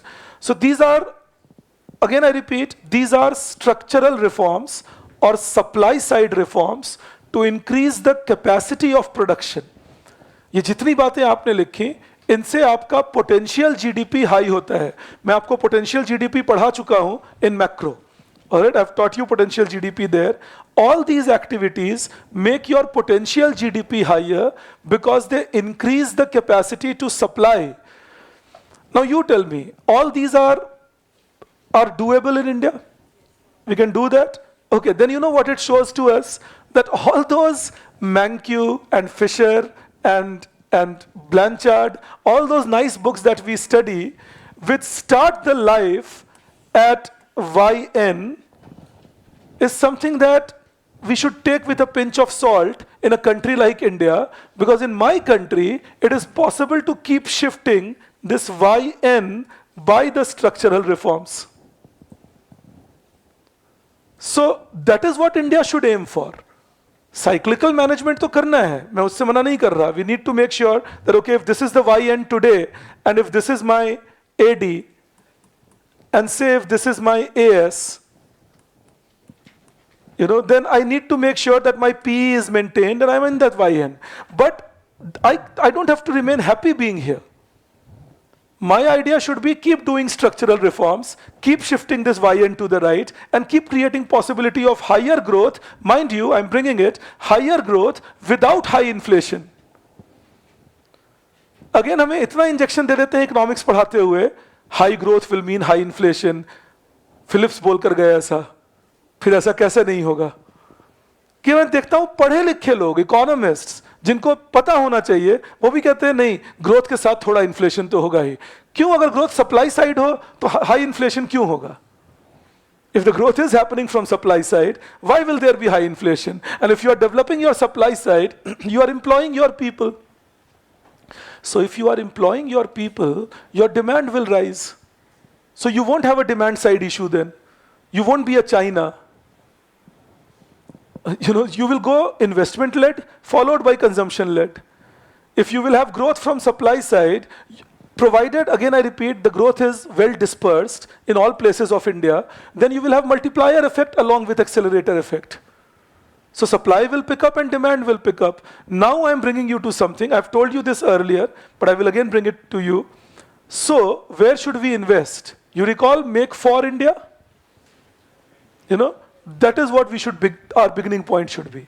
Focus on textile, leather goods, electrical appliances, electronic appliances, food processing, toys. These are all what? Relatively lower end industries. I'm not saying small scale. Lower end, you can grow them at large scale. But these industries won't need huge investments to begin with. These industries won't need huge talent and only skilled workers. They will hire unskilled, semi-skilled, skilled everyone. And these industries will make sure that those who are trapped in agriculture can be brought out of agriculture. Which industries I'm talking about? Textile, leather goods, like say shoes, belts and all, toys, food processing, small electrical appliances like fans or light bulbs, small electronic appliances like feature phones or non-smart television. Make people produce all this in India. So who will produce this? Those people in India who are trapped today as landless agricultural labor, marginal farmers, trapped as rickshaw pullers, trapped as casual labor, construction worker. You have the huge pool of people who can work in this. And as they work in this and become relatively richer, what will they demand? They will demand more clothes, more shoes, more belts, more chips and chocolates for their children. They will be demanding more electronic appliances, more electrical appliances. And what are you making them produce? The same thing. So make in India and make for India. We have 500 million people today in India, by today I mean 2023, in India, who have been found to be in the income group 3,000 to 5,000 per capita, per month. 500 million such people. If we can give employment in industry to these people, their income will go up to something like 7,000, 8,000 per capita. एक industrial worker को 25-30 हज़ार रुपये महीना मिल जाएगा ना, कम से कम 20-25 हज़ार रुपया, 30 हज़ार रुपया. तो 4 लोगों की फैमिली है, 3 लोगों की फैमिली है, 7,000, 8,000 per capita, the income level goes up like that. And once their income rises from 3,000 per capita to 8,000 rupees per capita, what will they demand more? These are the commodities. And what are we making them produce? The same commodities. So make in India and make for India. In the process, what will our firms get? Economies of scale. As they get economies of scale, they will become one of the cheaper producers. And then what can they do? Export from India. So I'll just take a minute. People are getting employed, so my C will rise. My demand is rising, so my I will rise. Also, there is no massive investment needed. Medium level investments can create that. And my net exports will rise because of economies of scale. And with the government then getting more revenue, they can afford increasing G without increasing fiscal deficit a lot. This is what supply side policy have a possibility in India, provided we are willing to do the structural reforms I just made you write. And one more structural reform you can keep in mind, I've already told you about that, creating a system of better center-state coordination through a federal body. आप एक बात और सोच के देखिए, इतनी बात नहीं सोचवाना चाहता था आज मैं आपको, लेकिन जो जानता हूं वो रोकूं कैसे तुम्हें बताने से। एक बात इसमें सोच के देखो, जब हम आजाद हुए थे तो हमारी क्या हालत थी? When we became independent, our condition was that we had unity of India in threat. We had already been partitioned, and then the princely states had to be amalgamated. Goa was still not a part of India. Pondicherry was not a part of India. Sikkim was not a part of India. So we had a very different situation. So we went for a unitary state and a constitution which was unitary in spirit, federal in character. We went for that, all right? But 70 years later, India is more solidified, better unified, structurally improved. So now is the time when we should start giving respect to the federal components. The center is important, but the respect to federal components by including them in decision making, giving them relevance with respect to improved decision making, faster decision making, keeping them under confidence is very important. We need a structure, a body to do that now. That all states can participate and become a part of the whole big decision making. Whether it is agriculture or it is land, they are all state subjects, no? So you can't make, or education or healthcare, so you can't make groundbreaking changes here unless you don't bring all states in tow together. But that will happen only when we create a federal structure like a GST council. तो मैं ये नहीं कह रहा हूँ constitution बदलने की जरूरत है, कॉन्स्टिट्यूशन ठीक है अपनी जगह, मैं बस ये कह रहा हूँ कि राज्य के सरकार को अब इंपॉर्टेंस देने की जरूरत ज्यादा है ताकि उनको भी डिसीजन मेकिंग में अपना हिस्सा लगे, तो फिर कन्फ्लिक्ट्स कम होंगे। आप सोचिए जीएसटी को लेके लोग कितना भी नाच लें, कभी कोई कोर्ट नहीं जाता, कोई अखबार में नहीं जाता, क्योंकि सबको पता है मैं इक्वल भागीदार हूं इसमें। I have also contributed in this decision making. So this is what a system like India would need for future. That's one of the big reforms. It's equally political reform, but we will need to do that because the whole idea of India is now changed. In that sense, like, you know, at the time of independence, we were in a different situation. Today, we are in a different situation. So that can be one more suggestion you can always write, that the federalism should be given more importance, the federal character of the country. And that can bring more states in picture.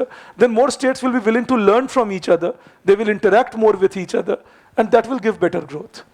I hope we understand that. You had a question.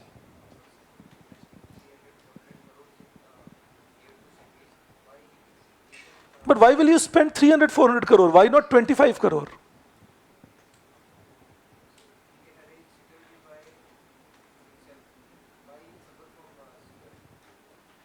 No. You know what he will do? He will buy you as the officer. Why will he arrange security for himself? He will buy you. He will buy the police and then exploit the people. You want that business model to prevail in India? जब तुम ये कह रहे हो 25 करोड़ जो, देखो अपनी बात को सुनना, कभी कभी खुद को लाउड सुनना चाहिए कि मैं क्या बोल रहा हूँ। जब तुम कहते हो 25 करोड़ रुपया लगाकर इंडस्ट्री लगाने वाले अपने लिए सिक्योरिटी क्यों नहीं खरीद सकते, वो सरकार से सिक्योरिटी क्यों मांगेंगे, तो फिर वो सरकार को ही खरीद लेंगे ना। यही तो होता है हमारे देश में। वो सरकार से सिक्योरिटी नहीं मांगते, वो सरकार को खरीदते हैं। तुम कितने क्यों हो भाई, मैं ये फैक्ट्री लगा रहा हूं, तुम मेरा ध्यान रखना। इससे क्या होता है, लेकिन अब उनको कॉन्फिडेंस हो गया कि सरकार मेरे साइड है, तो वो लोगों को एक्सप्लॉइट करते हैं। तो तुम और मैं जो शरीफ लोग हैं इस देश के, वो सपने में भी 25 करोड़ की इंडस्ट्री हो भी पैसा तो भी नहीं लगा सकते, क्योंकि हमें सरकार खरीदना नहीं आएगा। तो कौन इंडस्ट्री लगाएंगे फिर? जो बिगड़े हुए हैं, डकैत हैं अंदर से। इसी को तो हटाने की चर्चा हो रही है पिछले 2 घंटे से। यही तो सिस्टम बना हुआ है हमारा। उसी को तुम कह रहे हो क्यों नहीं खुद, अगर मैं खुद ही अपनी प्राइवेट मिलिशिया खड़ी करूं, तुम ये कहना चाह रहे हो एक सिस्टम में? That is what personal protection is, no? That I should have 100 guards armed. कौन ऐसा खड़ा कर सकते हैं? मैं और तुम कर सकते हैं। अगर हमारे पास, हम बैंक से लोन ले सकते हैं, पीएचडी हूं, पढ़ा लिखा हो सकता हूं, उस बेसिस पे बैंक मुझे 25 करोड़ लोन दे देगी, मैं एक बिजनेस शुरू कर सकता हूं। आर्म्ड गार्ड्स कहां से लाऊं भाई? और अगर ला सकता हूं तो मैं तो फिर खुद ही धुरंधर हूं। फिर मैं बैंक के पास भी क्यों जाऊंगा? मैं तुम्हारे पास आऊंगा, कहूंगा पैसे लगाइए, दोनों मिलकर लगाते हैं, मिलकर लूटेंगे, चिंता की कोई बात नहीं है, 70 साल से ये देश ऐसे ही चल रहा है। ऐसी बातें सोचना भी मत। इसी को हटाने की बात हो रही है। जो अपनी प्राइवेट मिलिशिया खड़ी कर ले, सोच के देखो एक बार, सब अपनी अपनी प्राइवेट मिलिशिया लेके खड़े हो जाए, 20 इंडस्ट्री और 100 लोग सबके पास गन के साथ। ये स्टेट थोड़ी चाहते हो तुम। किसका काम है प्रोटेक्शन देना इस कंट्री में? तो फिर गवर्नमेंट क्यों अब्सॉल्व करे अपने आप को प्रोटेक्शन देने से? मतलब गवर्नमेंट पर चमत्कारी करे, अमीर अपने लिए प्रोटेक्शन खरीद ले, जैसा कि शहरों में ऑलरेडी हो रहा है। किसी भी सोसाइटी में जाओ, जहां मैं रहता हूं वहां भी तुम देखोगे, आओगे कभी, आया मेरे यहां, मैं दिखा दूंगा तुम्हें, तो वहां भी 40-50 गार्ड होंगे, हर जगह फोन पे बात होगी, सर इनको भेजें अंदर, सर इनको भेजें अंदर। तो वो थकते थकाते आओ और उनको हम पैसे दे देते हैं सब सोसाइटी वाले, और वो करीब 150 से भी ज्यादा ही हैं, 100-150 लोग हैं, वो रहेंगे वहां। तो अमीर खुद को प्रोटेक्ट कर लें, गरीब को मैं प्रोटेक्ट करूंगा नहीं, टैक्स लेकिन ले लूंगा सबसे। इसके लिए थोड़ी है सरकार। सोच के देखो, गवर्नमेंट's job is to maintain law and order.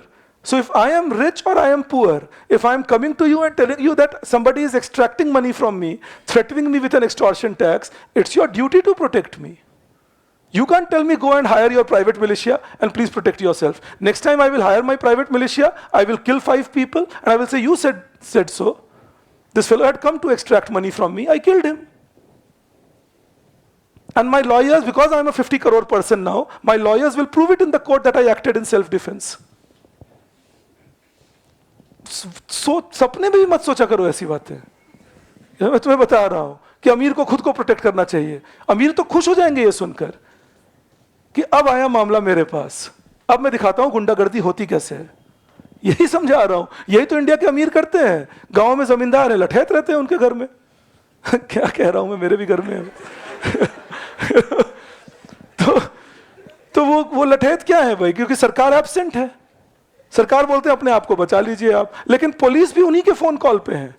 वो अगर एक बार फोन करेंगे पुलिस गांव में आ जाएंगे। तो ये आपको समझा रहा हूं, आप कभी भी लॉ एंड ऑर्डर को मार्जिनलाइज मत होने दीजिए। You should never speak a language where you should say that people should develop their own protection. Then you are creating the wild, wild west of 1840s America. Everybody used to have their own protection.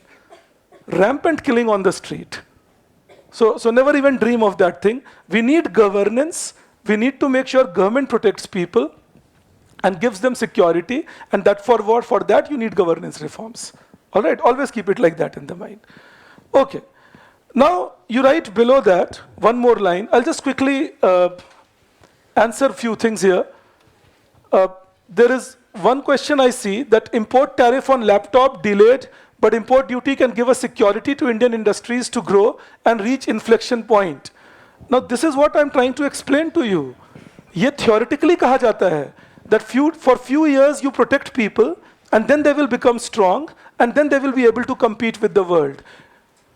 But unless you don't give people a sunset clause and tell them we are protecting you for 2 years or 3 years, and then we won't protect you, you won't be able to bring this change. Now you will say, yes sir, so let's protect them for 3 years. You can't do that in a democracy, because these same people will then come back to you and lobby with you that keep protecting us. Otherwise it's a question of all the workers working for me, and my industry will shut down. And now you are a worried minister that if you take action and remove import duty, you will be branded as pro-rich and pro-foreigners. So you can't do that in this country. And again I repeat, we have been there, done that. यही सब सोच के तो protection दिया था 70s और 80s में. नतीजा क्या निकला? तो inefficiency निकली. I hope Parth you could get that point. And there is another question I see, that if import duty is reduced or increased in finished goods. Reduce import duty everywhere, but in reality the government increased import duty in the recent past. And one more question I have, that what is dealership network? Dealership network means that you will be allowed to sell the product in the market. All right, that is dealership network, that you are allowed to sell the product in the market. You can set up your own shop for doing that. Okay, I'm asked one more question, that there will still be inflation, because as supply picks up, employment will pick up, and there may be a lag in supply picking up. May or may not, but important is if you have supply side reforms along with demand picking up, it will then mean that your inflation will not be very high, and you will never have a hyperinflationary tendency in spite of growth for a stably long period of time. All right, and again, global experience has shown that countries which, okay, forget global experience. 1991 to 2021, what has been, or 22, what has been India's average growth rate? 6.5%? Now that's phenomenal.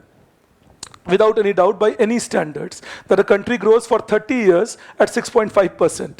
Only we in India will keep deploring it. But that's understandable. हम वैसे ही system में बड़े होते हैं, तो हमें छोड़ के बाकी सब खुश हैं कि अरे इंडिया ने क्या चमत्कार किया, हमें पता ही नहीं है हमने क्या किया, तो हम अपना कहते हैं कुछ हुआ होगा, but 6.5% for 30 years. But what has been the average inflation in India in the last 30 years? Average inflation 4.5%. That shows India as an example of how a country can grow by removing licensing, removing reservation for public sector, Insolvency and Bankruptcy Act, Real Estate Regulation Act, MSME reforms. These are all structural reforms. Banking reforms, the ones we studied, taxation reforms, the ones we did. These are all reforms we did, changed the structure, and grew at 6.5% per annum average without very high inflation. So understand it like that. That it's possible to do it, provided we are interested in growing and distributing better. So the textbooks can tell you one thing, but what happened in India's case, the natural rate of growth itself kept shifting, and we kept growing more and more. So never think that high inflation is a must for a high growth over a long period of time. You can grow with some basic inflation also. Inflation will make you hurt only if the structure is not willing. Okay, I'll not complicate it. So what is YN? My capacity? If I try growing beyond my capacity, then I am overheating the economy. But if I keep increasing my capacity, that will mean my YN keeps shifting, and I'm never overheating my economy. But my growth is not compromised. Am I right or am I right? Just joking. Keep it in mind. मैं जानबूझ के आपको ये stories सुनाता हूँ. हमें इतना ज़्यादा अमेरिकन ऑथर्स पढ़ा देते हैं कि हमें एक विश्वास बन जाता है मन में कि बहुत हाई इन्फ्लेशन होना ही पड़ेगा, ग्रोथ एक लिमिट के बाहर नहीं हो सकता. अमेरिकन ऑथर्स गलत नहीं है, क्योंकि वो अमेरिका के कंटेक्स्ट में लिखते हैं, यूरोप के कंटेक्स्ट में लिखते हैं. But India is not Europe और America. We are a country with huge potential to grow, and that potential can expand itself. That is the aspect that I needed you to keep in mind. Yes.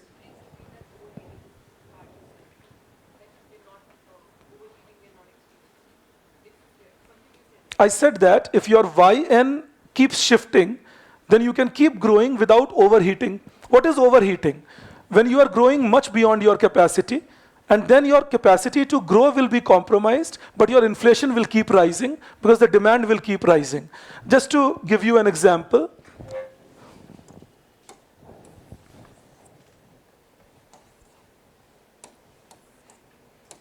suppose if this is your YN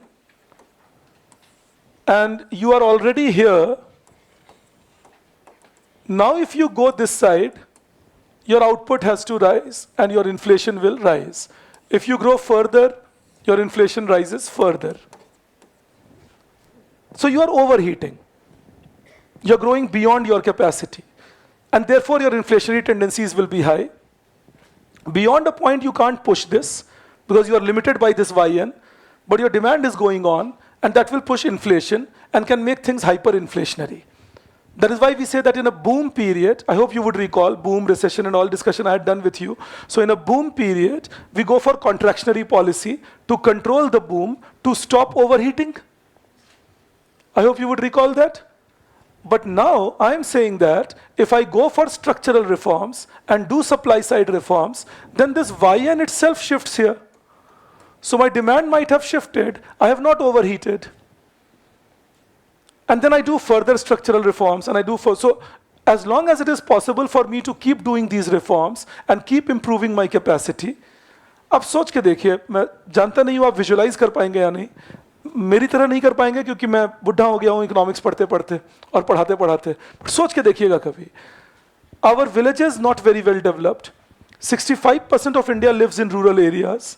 Our agriculture not doing so great. 46% people involved in agriculture. And then India is the 5th largest economy and a massive economic power to talk to and a lower middle income country. Imagine the day we start developing our rural areas, our semi-rural areas, educating all our people, giving them functional literacy, allowing them to get jobs properly, develop manufacturing growth in India. What a massive power we have the potential to become. जब ये सब नहीं है और इतनी बुरी हालत में है, तो हम वर्ल्ड के फास्टेस्ट ग्रोइंग इकोनॉमी है और फिफ्थ लार्जेस्ट है. जब ये होने लग जाए, तो आप सोचिए हम क्या बन सकते हैं. So ये मैं आपसे बोलता हूं हमेशा. That is my vision always here. That that India is what I would like to see before I go up there. कि वो बेहेमोथ देखना चाहता हूं मैं. Something like that $50 trillion economy, $60 trillion economy, leading the world with all engines firing. That is what India has the capacity to become, and that is what we should become. और जो हम में पढ़े लिखे हैं, केपेबल हैं, उनका तो एक एक मिनट लगना चाहिए इंडिया को वैसा ही बनाने में. ऐसी मेरी सोच है. आप डिसएग्री कर सकते हैं. मैं नारायण मूर्ति जी की तरह गाली खाने को तैयार नहीं हूं, बट मुझे हमेशा यही लगता है कि एक एक मिनट लगना चाहिए कि वैसा ही इंडिया बनाएंगे, क्योंकि कैपेबिलिटी है इंडिया की. वो नहीं होती तो अलग बात थी, but we have that massive capability. इसलिए मैं बार बार मेरे एक अंग्रेज दोस्त को डराया भी था एक बार. वो मुझे गिनवा रहे थे, तुम्हारे यहाँ 19% इलिटरेसी है, तुम्हारे यहाँ इतने सारे लोगों को न्यूट्रिशन नहीं है, तुम्हारे यहाँ इतने लोग गाँव में रहते हैं. मैंने कहा सोचो, तब हमारी इकोनॉमी तुमसे बड़ी हो गई है और तब हमारी इकोनॉमी फास्टेस्ट ग्रोइंग है. हमारे लोग तुम्हारे यहाँ जाके प्राइम मिनिस्टर बन रहे हैं. जिस दिन हम लोग ग्रो कर गए ज्यादा, तुम्हारा क्या होगा? तुम्हें तो डरना चाहिए ये सोच के. और शायद मैंने उनको बोला, we took a jibe, we are friends so we can take jibe. वो भी जाइब ही ले रहे थे मुझ पे. मैंने कहा शायद यही डर था तुम लोगों में, इसीलिए पार्टीशन इस तरह से किए कि इंडिया को सेंट्रल एशिया से ना मिलने दिया जाए. That was the whole idea of partitioning. Because if India would be connected to Central Asia, then Western Europe is in deep trouble. So understand that. So they partitioned us in that manner, that they can keep us away from massive market size. But anyways, as I told you, I was not about to discuss these things with you, but then this I was to discuss with you, of course, the structural idea. पर जो बातें मैं आपसे कह रहा हूं उनको समझिएगा, क्योंकि जब आप ये समझेंगे तो रियलाइज करेंगे कि जब आपसे सवाल पूछा जाएगा, how do you propose to make India $10 trillion economy, how do you propose to make India a developed economy by 2047, or what should India do to make sure that there is high growth without high inflation. इन सभी questions के जवाब यही 10 points हैं. That if we can do structural reforms and if we can then manage the cycle. Managing the cycle means what? Counter-cyclical management. If it is booming a lot, maintain contractionary policy. If it's in a slowdown, go for expansionary policy. But contraction expansion is the cyclical idea. Finally, it's the structure which will decide where you land up. Is everybody clear on that notion? All right. Then we go further, I hope.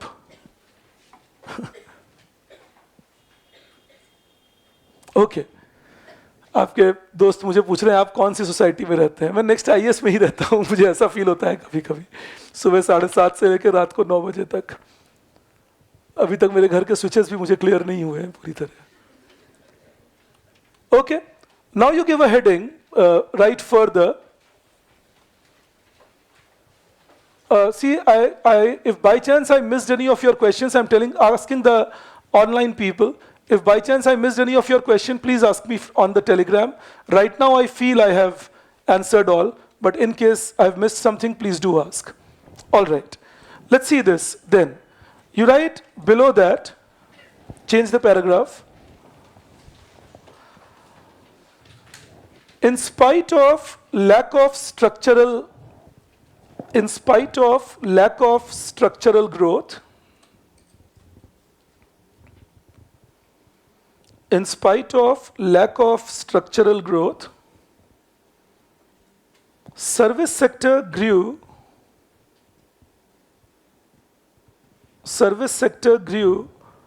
at a fast pace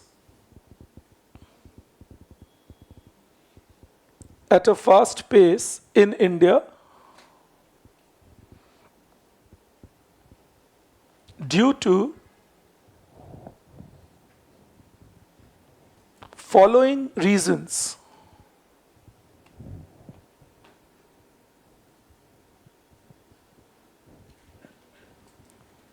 And you write first, sectors like IT, IT is information technology. Sectors like IT, comma, ITES, ITES is information technology enabled service.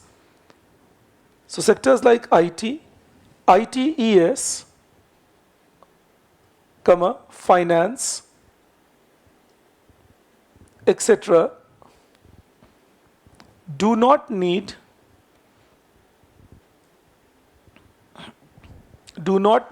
large land area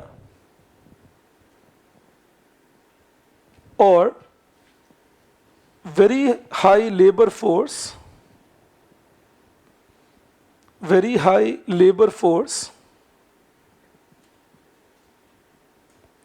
to grow faster.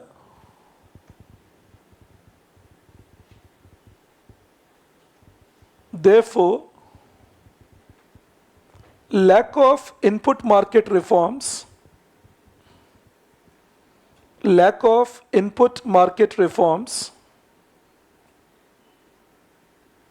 did not hurt their growth.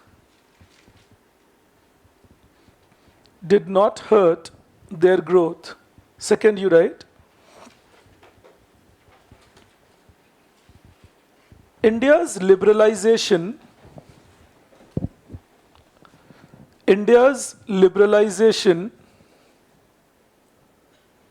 in 1991 opened up foreign markets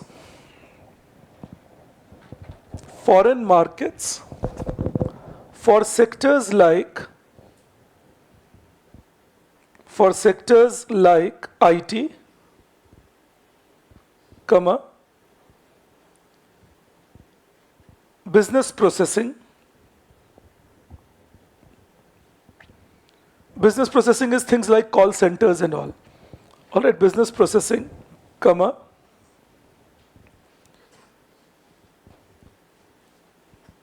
legal consultancy,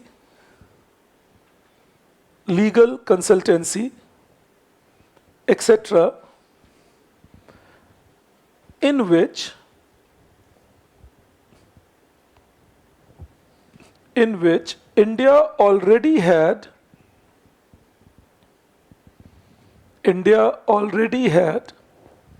a well-established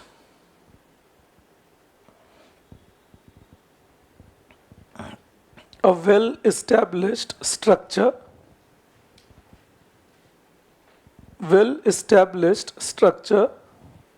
with trained workforce.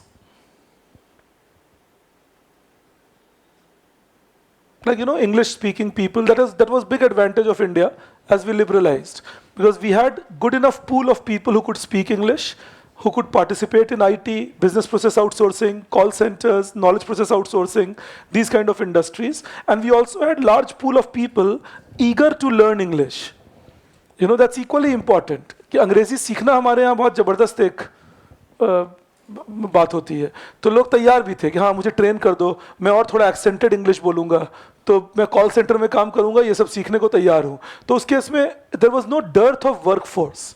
We started getting that very quickly in our country. Remember, East Asians could not do that because they were not trained to speak or converse in English as what we had been. And again, they didn't have as much of a background in knowing their market. So we were already known to all that. Okay, you can take the next thing in that. In the same thing you write, third point, liberalization of telecom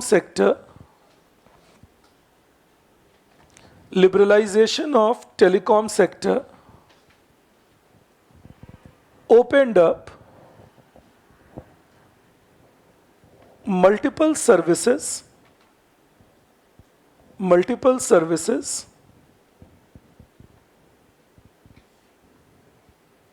like internet, comma, broadcasting,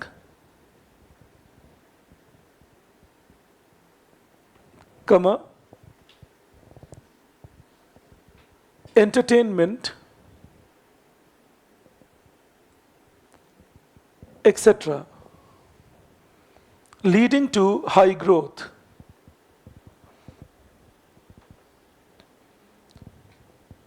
So, as I told you earlier also, that say, take our generation.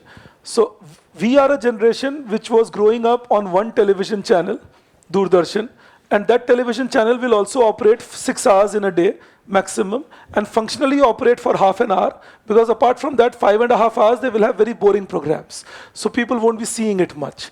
But that is what television was when we were growing up, 1980s I'm talking. Now 1991 we start liberalizing, telecom liberalized. So we liberalized the Broadcasting Act, the Telecom Act. So what did we do? We allowed cable television first of all. Cable television meant 50 channels, 60 channels, 80 channels, today 800 channels.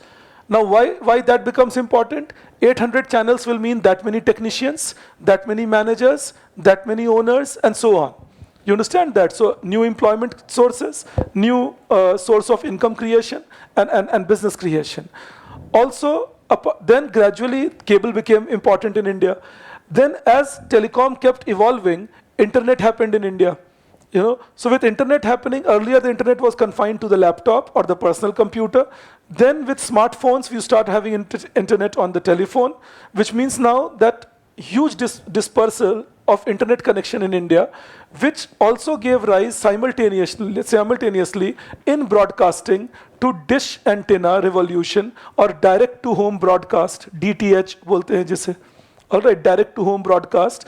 So cable television, followed by direct-to-home broadcast, in between internet revolution. And by 2008, the smartphone was made, and then Netflix, growing at a global scale, and as Netflix grows, then you have an Amazon and a Hotstar and so on and so forth. So the OTT revolution. So what does it do? Entertainment, internet, telecom, and broadcasting, all intertwined with each other. I mean, you can't imagine one without the other. They have all contributed to each other's growth. You understand that?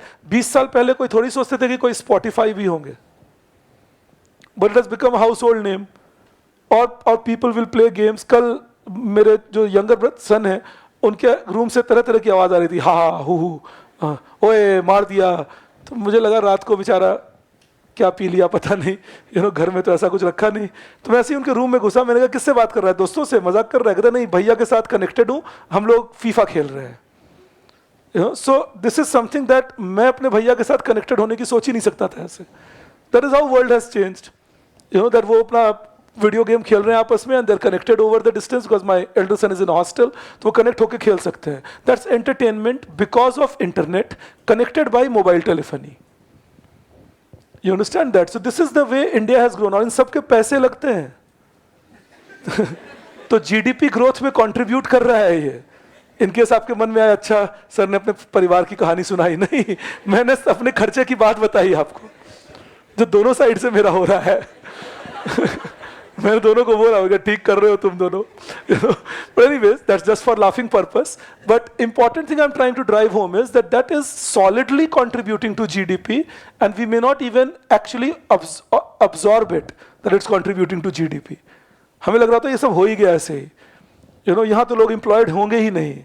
तभी जब कोई कहते हैं ना India में employment नहीं है, ये सब कौन चला रहा है भाई? कौन टेक्नीशियन है इसके पीछे? कोई काम तो कर रहे हैं फिर इन चीज़ों में. So you have to understand that again I repeat, employment is getting generated but for very specialized set of people at a very higher end. So that is why GDP growth is visible without employment on the ground, which we are calling jobless growth. I'll teach you jobless growth separately, but which we are calling jobless growth in India. That GDP is rising fast, but jobs are not growing at the same pace. The employment elasticity of GDP growth is very low in India. But that is what is happening, that today, and it's a normal thing. मैंने आपको जो story सुनाई, ये आपके लिए भी normal बात हो सकती है, everyday की बात हो सकती है, कोई video call पे बात कर सकते हैं, कोई अपने घर से रोज connect हो सकते हैं. But आप सोचिए सब GDP involved है इसमें.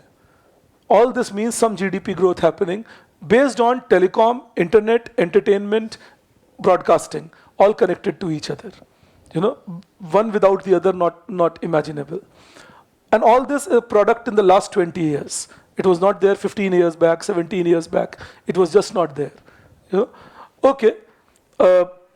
You then write the next thing up. You wrote 3 points? Yeah, you write the fourth one. Many state governments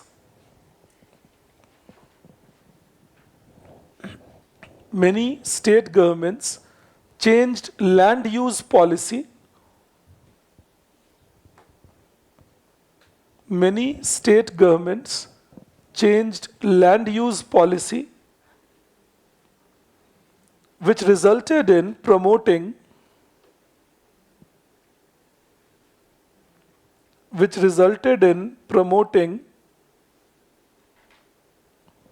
real estate sector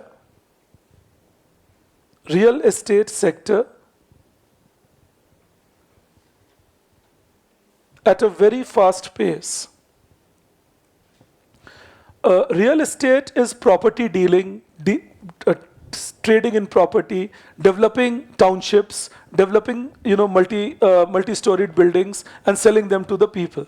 Now that's massive increase we have seen in the 90s in India, and then thereafter 2000s and 2010s we have seen that happening because many state governments started changing their land use from leased land to freehold land.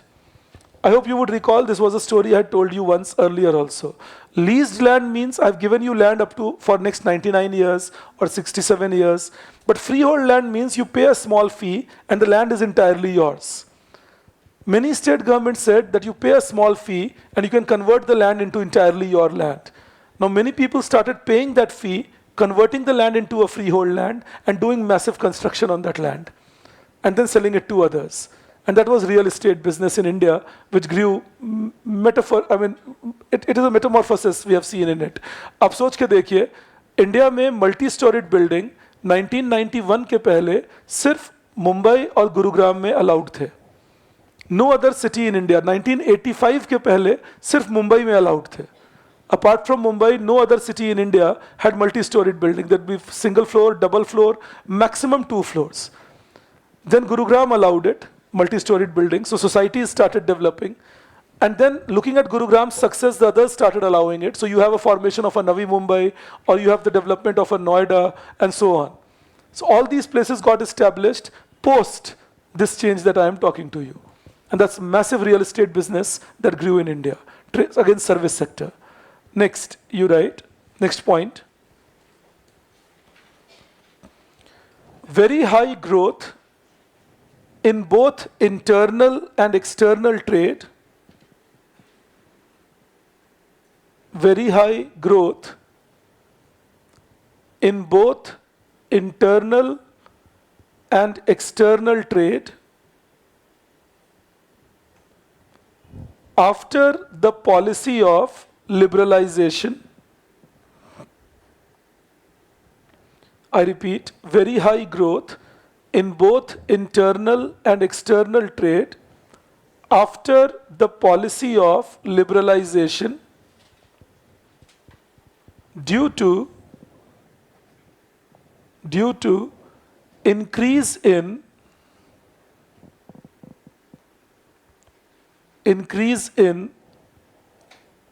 legal support and improvement in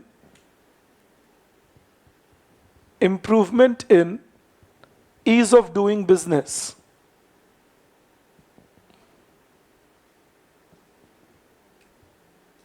Full stop. Internal trade increased in India. Make it internal trade has increased in India. Internal trade has increased in India by more than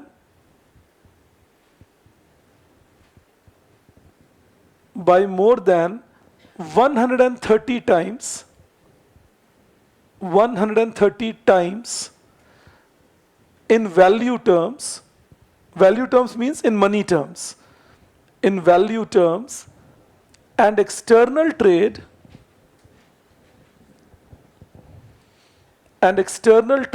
has increased by more than 90 times, 90, by more than 90 times. Okay, I'll tell you something here. External trade will make it easier for you to understand. We were exporting goods and services worth $6 billion in 1991. $6 billion. And we were importing goods and services worth $12 billion in 1991. So total external trade of India in value terms was $18 billion. $6 billion export, $12 billion import, goods and services. So total trade, $18 billion. Bring it to 2023, last year. 22-23 is what I mean. In 22-23, external trade is recorded at $773 billion, goods plus services. Exports, I'm sorry. $773 billion, that is the exports that we did. And $920 billion was the imports that we did. So together, they add up to around $1.65 trillion. That is where we were. Now, $1.65 trillion. That is, if you compare it to $18 billion, that's a 90 times increase. In nominal terms, of course, but imagine 90 times even in nominal terms is a massive increase we have seen. All right, that is the aspect. In fact, my first brush with India's export possibilities was in 1994, and as my third year paper that I was studying. And in those days, we were exporting around $10-12 billion. So again, $773 billion is more than dreamlike within 27-28 years. And that when our manufacturing has not done well to be a world-class manufacturing. मैं एक deflating data देता हूं आपको मदद मिलेगी मेरी बात समझने में. जिस समय हमारा एक्सपोर्ट $6 बिलियन था ग्लोबल सिस्टम में, when we were exporting $6 billion, Chinese were exporting around $20 billion at the same point of time. We were exporting $6 billion, they were exporting $20 billion. They had liberalized by then, and they were globalizing and they were exporting more. So they were ahead of us, but they were exporting around $20 billion. Now today our export has reached $773 billion, goods plus services. Chinese export is ranging around $5 trillion. तो जितनी हमारी GDP नहीं है, उसके 1.5 times वो export करते हैं. तो इतने मैसिवली उन्होंने पीछे छोड़ा है हमें पिछले 10-15 साल में, जो हमें कैचअप करना पड़ेगा if we want to remain relevant in the system. The point is just that जब कोई आपको बहुत पीछे छोड़ देते हैं, आप irrelevant हो जाते हैं उनके लिए. So if we want to be relevant, we will have to do that catch-up process to make sure that we are not left behind massively. Maybe the good news for us is that they have peaked and they are coming down in their growth process, in their export possibilities. We have not yet peaked, so maybe we will peak better and we can do things better. But that is the only hope right now that we can have, to put all energy that we have in doing better equitably. With China, they have two Achilles heel, if I can use the word. One is their lack of democracy. So their lack of development in Northwest is at the moment ignored. Whether you talk about Xinjiang, whether you talk about Tibet, they have not developed these places very well, and people at least are not that free in these places. Mainly it's the southern and eastern China, especially southeastern China, nearer to Hong Kong, Macau, and otherwise Guangzhou, and so on, or Shenzhen. These are the developed places of China. They're all southern and eastern China, especially near the Pacific Sea belt that you would see. So that is one problem that they have. They have not yet grown north and west.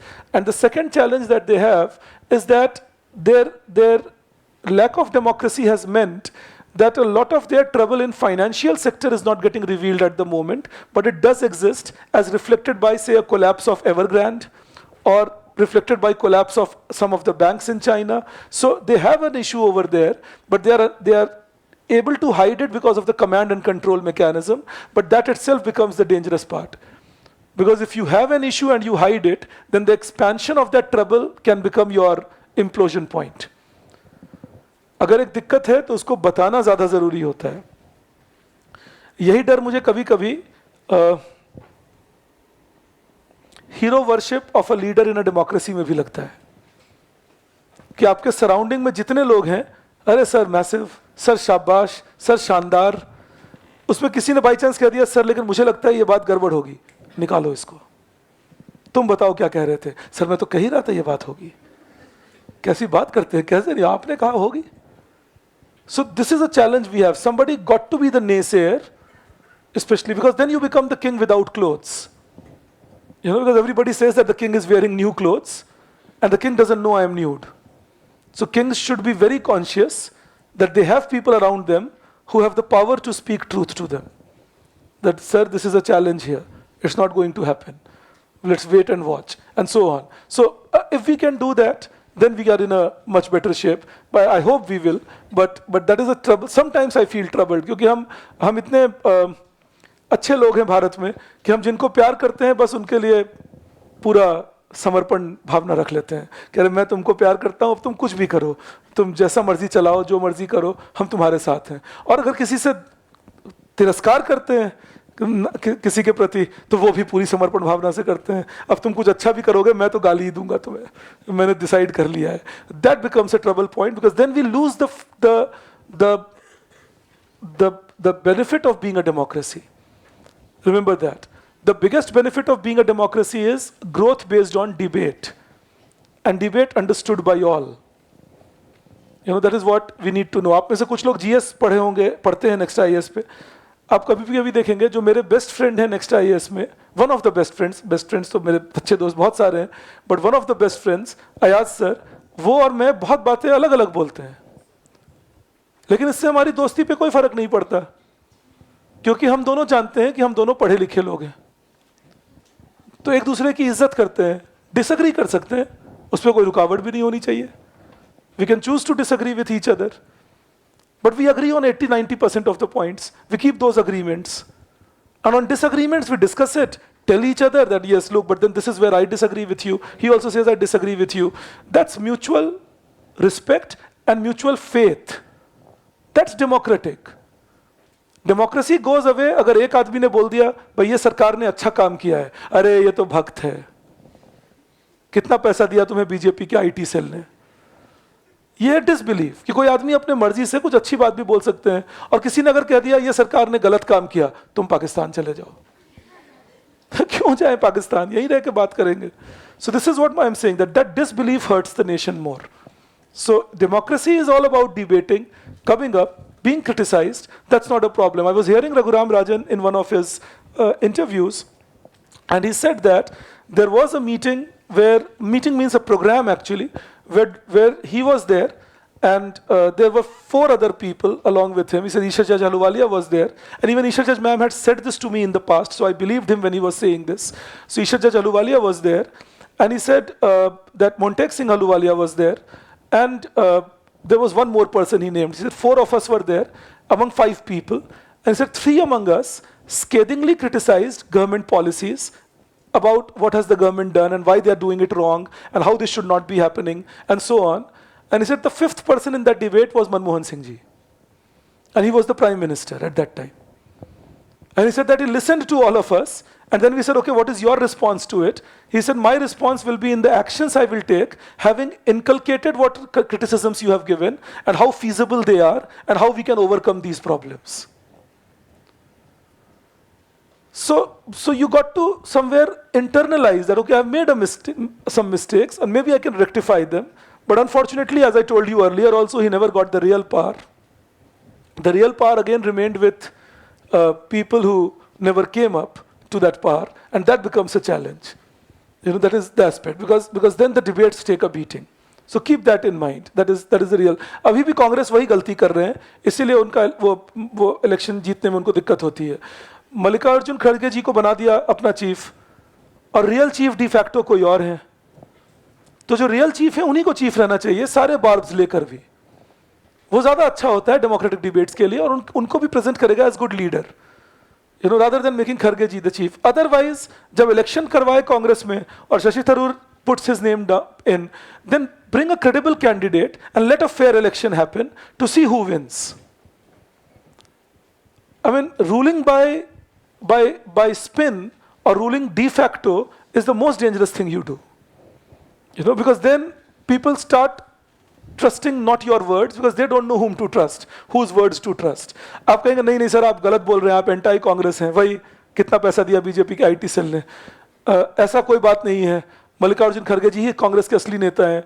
Then why Congress did not come full-fledged in the India meeting, I mean the alliance meeting, when it was proposed by Mamata Banerjee ji and Arvind Kejriwal ji that Mallikarjun Kharge ji should be the next Prime Minister candidate?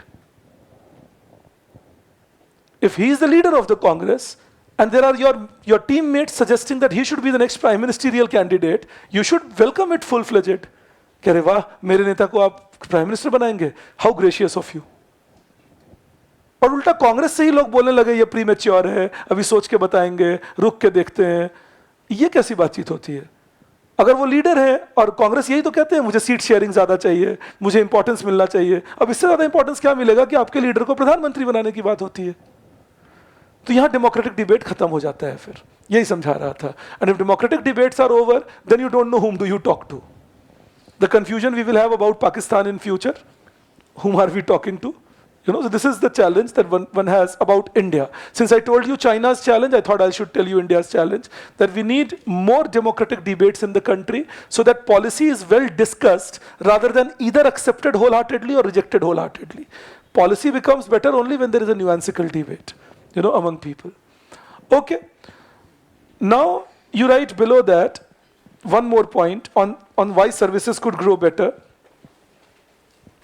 Rise of, this is the next point I'm saying, rise of income levels in the economy, rise of income levels in the economy,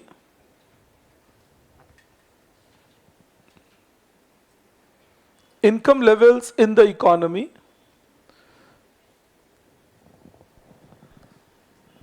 led to higher demand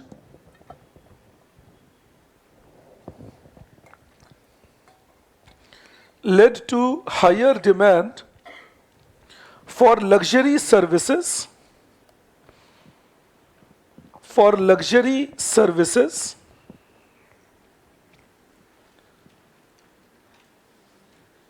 and therefore high growth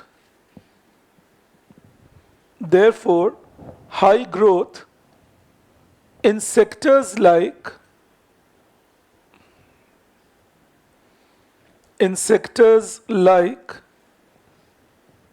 beauty salon,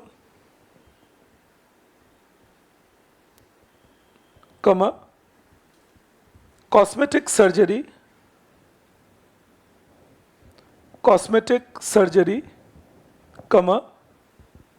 coaching institutions, etc.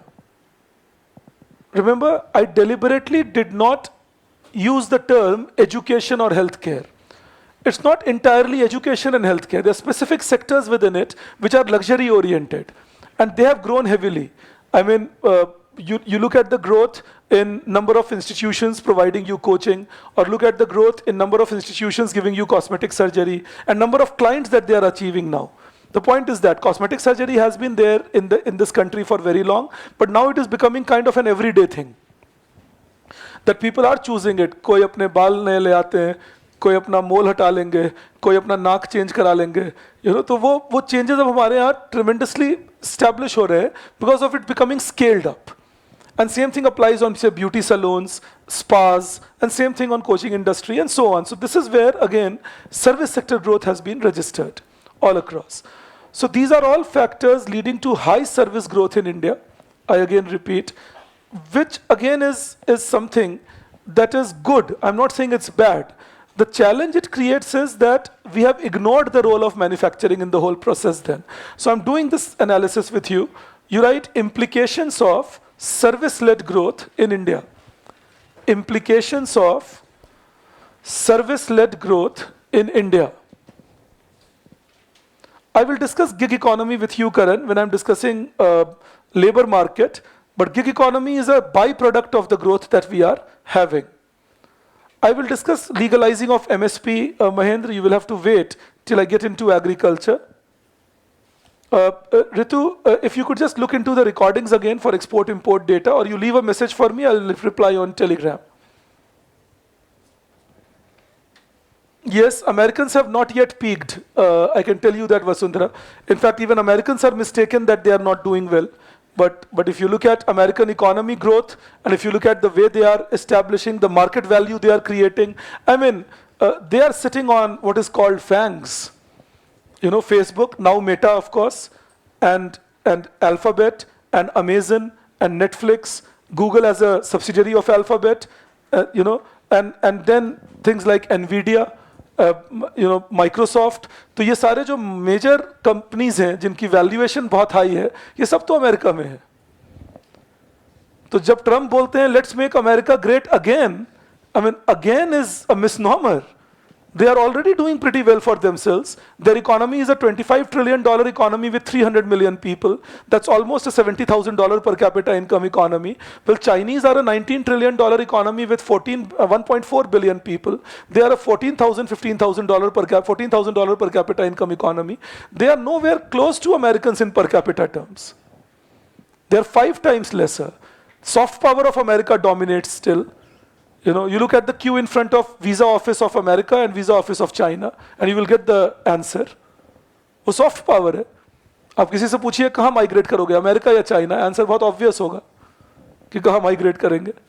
You know, तो वो जब तक ये changes नहीं हम लोग लाएंगे तब तक थोड़ी, I mean, Chinese can be a very big pushovers, but that doesn't mean Chinese are at the moment dominant or going to dominate much of it. Yes, if people look at it with a prism of anti-Americanism, then they will say, नहीं नहीं नहीं हाँ, China will be a major challenge.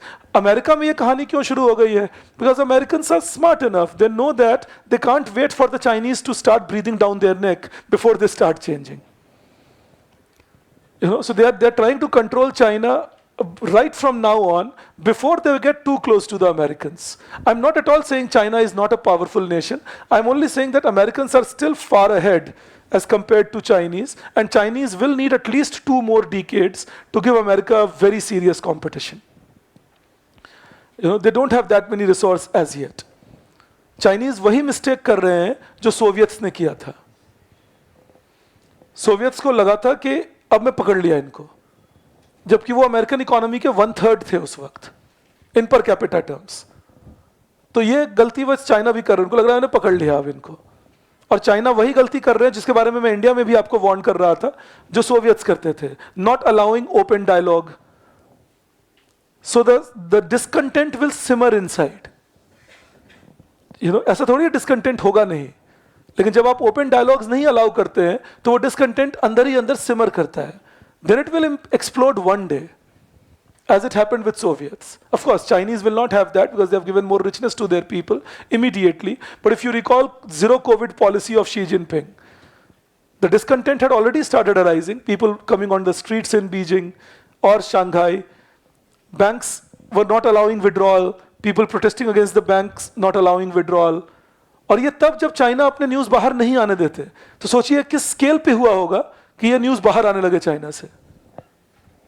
तो इसीलिए समझना जरूरी है that when you are an authoritarian state, you always run the risk that there will be implosion one particular day. That is why no state should try being authoritarian. Let people vent out their frustration openly without scaring them of an IT law and putting them behind the bars.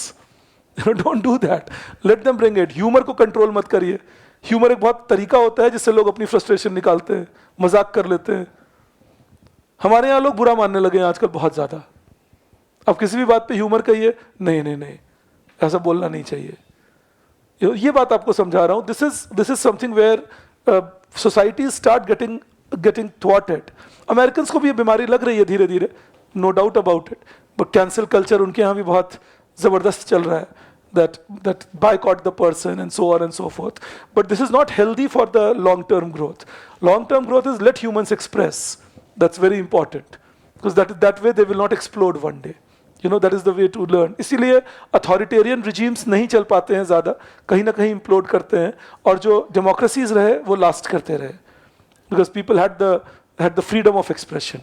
That is very important in any democratic. So if somebody says India needs less democracy and we should try thinking like China, tell them India needs more democracy, more grassroots democracy to keep it stronger and make sure the growth is stable and longer. Always keep that view. Whenever you are writing any answer, giving an answer in an interview, that should be the trajectory you should always take. Okay, now you write within that, in implications of service-led growth, you write yes, yes.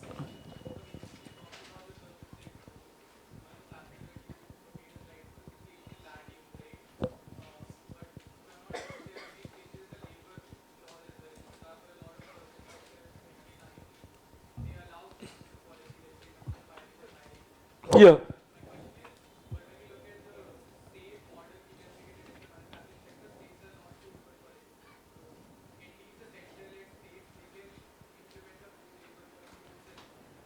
No, in IT what happened, or in many other sectors in services, the contractual labor has been hired.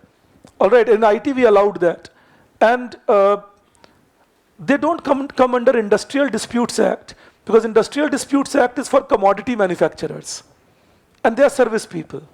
So in that case, what happens is many of the labor laws, which would otherwise be very stifling, are not stifling the IT sector. And that gives a lesson that we should think about improving the labor laws that we have, in India right now, especially for industrial sector. All right. Okay. See, what is reform? In a nutshell, if you look at the philosophy of reform, what should be the philosophy of reform? Correcting the inefficiencies, right? Why do inefficiencies arise? The inefficiencies arise by exaggeration of a particular method beyond what is viable. That leads to inefficiency. मैं आपको एक बहुत simple सा example देता हूं. खाना खाने में दिक्कत नहीं है, ज्यादा खाने में दिक्कत है. ट्रेड यूनियन में दिक्कत नहीं है, ट्रेड यूनियन के एब्सोल्यूट पावर में दिक्कत है, और ट्रेड यूनियन के नहीं होने में दिक्कत है.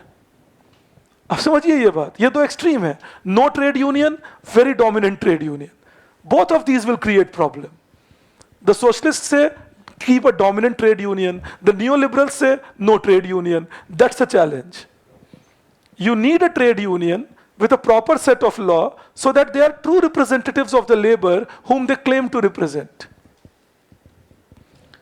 So in India what happened? We took the extreme on the left side, the socialist side. So the reform needed that clarification. That okay, come down, you have gone too extreme to the left, come to the middle. तो इसीलिए वो reforms करने पड़े. Licensing हटानी पड़ी, reservation for public sector हटाना पड़ा, public sector को compete करना सिखाना पड़ा. ये सारे क्यों करने पड़े? क्योंकि हमने एक एक्सट्रीम लेफ्ट पोजीशन ले लिया था. तो बोले इधर आओ भाई, तुम ज्यादा चले गए हो. अब अगर हम एक्सट्रीम राइट पोजीशन ले लेंगे, no trade union allowed and only market based decision making, government will not have a role to play, तो ऐसा लाना पड़ेगा जो अमेरिका में कोशिश चल रही है. That bring the government back in picture. So it depends on what is your starting point, which will decide what kind of reforms you need in your country to then work it out. I hope I'm reaching you on that. So always keep that in mind. Those extremities can harm you. And we should always be careful about those extremities, in any economic system. Okay, so इसीलिए मैंने कहा कि हम बहुत ज़्यादा left की तरफ चले गए. अभी आप सोचिए कि मैं पॉलिटिकल कमेंट कर रहा हूँ, लेकिन कुछ लोगों को आप देखेंगे, जैसे मैं हमेशा बोलता हूँ, मोदी जी को बहुत ज़्यादा प्रेज करते हैं और कुछ लोग बहुत ज़्यादा क्रिटिसाइज करते हैं. अनफॉर्चुनेटली, और कुछ इंटेलेक्चुअल्स को भी आप देखेंगे कि जो इंटेलेक्चुअली शार्प लोग हैं बट वो भी एक साइड ले रहे हैं. क्यों पता है? Unfortunately they are becoming so disturbed by one side that they are trying to more than balance the other side. You understand that? That is what happens. मैं जैसे आपको बोलता हूँ आज हिंदू में ये गलत लिख दिए या आज हिंदू में ऐसा गलत लिख दिए, तो आपको लगेगा भी सर हिंदू को कितना क्रिटिसाइज करते हैं, तो पढ़ते क्यों है पता नहीं, 12 रुपया फालतू है पर डे का इनके पास. नहीं, मैं द हिंदू को रिस्पेक्ट करता हूँ, वो एक अच्छे न्यूज़पेपर है, बट अनफॉर्चुनेटली पिछले 2-4 सालों में they have become so anti government that I need to criticise them more in the class to give my students a more correct spot to look at things from. It is not that Hindu is a bad newspaper and you should not read it. It's a very decent newspaper. They report many things very correctly. They write some wonderful articles and give some wonderful information. But the problem is that when you overdo a criticism, then somebody will have to take up a place and say that, look, this criticism is not valid, don't read this, and don't read that. And that's a challenge. So in that case, the person saying it might look like an anti the product. I'm not anti. I'm saying, when I say I, now think, जब आप सुनते हैं कि doctor Raghuram Rajan ने मोदी जी को criticise कर दिया, तो एक कारण ये हो सकता है, मैं नहीं जानता हूं ये है या नहीं, पर मैं ऐसे देखता हूं पब्लिक इंटेलेक्चुअल्स को बिहेव करते हुए, उनको ये लगता है बहुत ज्यादा प्रेज चल रहा है, तो रेक्टिफिकेशन देना जरूरी है. ऐसे ही आप कुछ लोगों को देखेंगे वो बहुत प्रेज करते हैं मोदी जी को, तो उनको लगता है बहुत क्रिटिसिज्म हो रही है और नेगेटिविटी हो रही है, तो प्रेज करना जरूरी है. इस चक्कर में दोनों क्या करते हैं, अपने अपने काम को ओवरडू कर जाते हैं.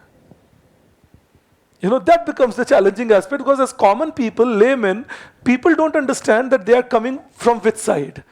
They think, अरे ये तो ये बात बोल रहे हैं तो सही होगा. रहा सा काम मीडिया पूरा कर देते हैं. अगर आप में से कोई सोचिए, अगर आप में से कोई पढ़े होंगे ब्रेकिंग द मोल्ड, तो आप देखेंगे कि उसमें एक ही चैप्टर है जहां वो बात करते हैं सर्विस लेड ग्रोथ की.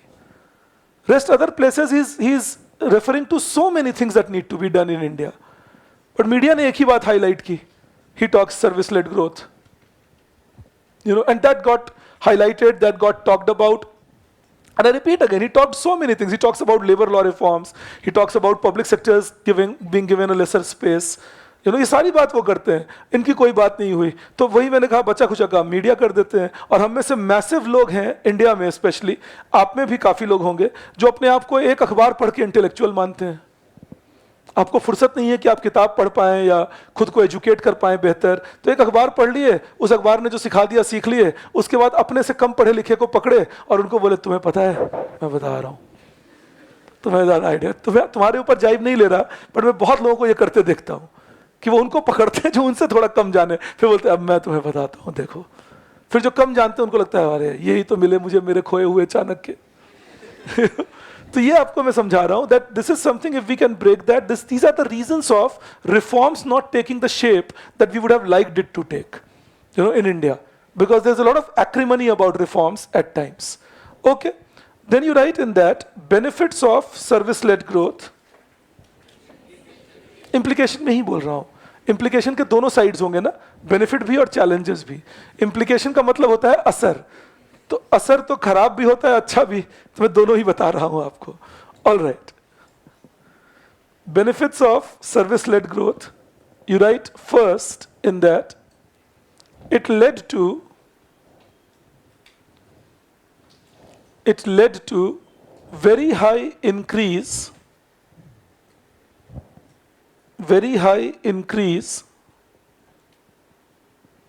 in GDP, which increased resources,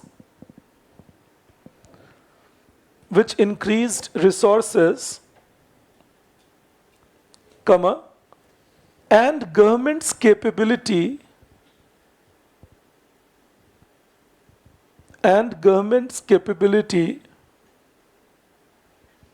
to provide development, which increased resources and government's capability to provide development. That is one. All right, that as we grew rich, government could afford a Manrega, government could afford a Jal Jeevan mission. All this can happen only when you have money to do that.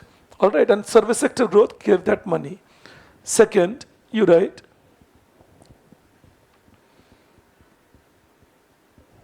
it has increased export revenue. It has increased export revenue from negligible in 1991,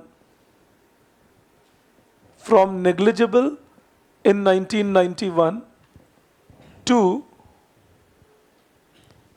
$323 billion, $323 billion by 2023. That was last year. All right. So from negligible to $323 billion, that's India's exports of services. Then you write next. It has restricted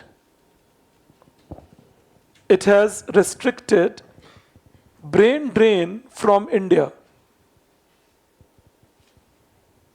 It has restricted brain drain from India. Brain drain is people who are educated, skilled, going away from the country, settling down in a foreign country. So with service-led growth, especially IT or law or accounts and so on, many people started coming back to India, and many talented Indians then stopped leaving India. So that was the restriction of brain drain from India. Then you write below that challenges,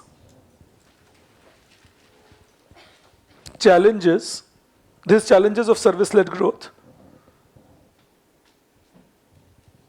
You write 1, it has increased inequality.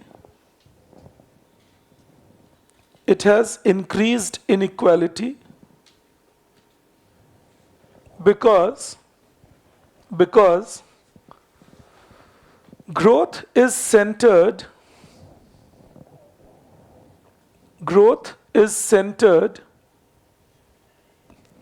in urban areas and among skilled workers.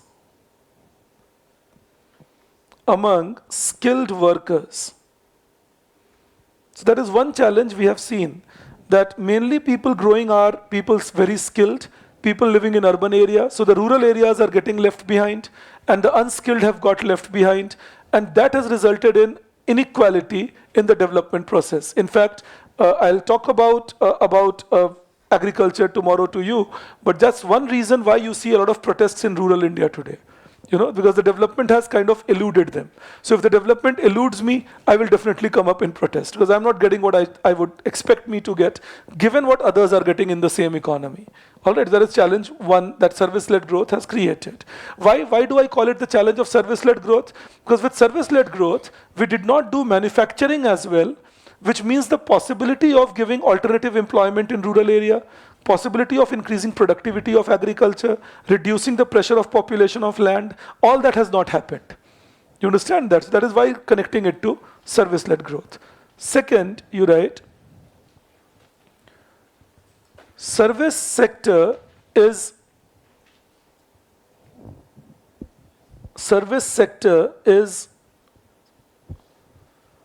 less employment intensive, and therefore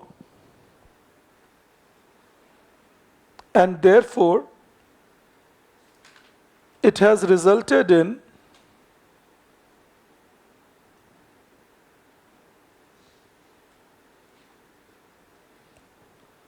jobless growth situation.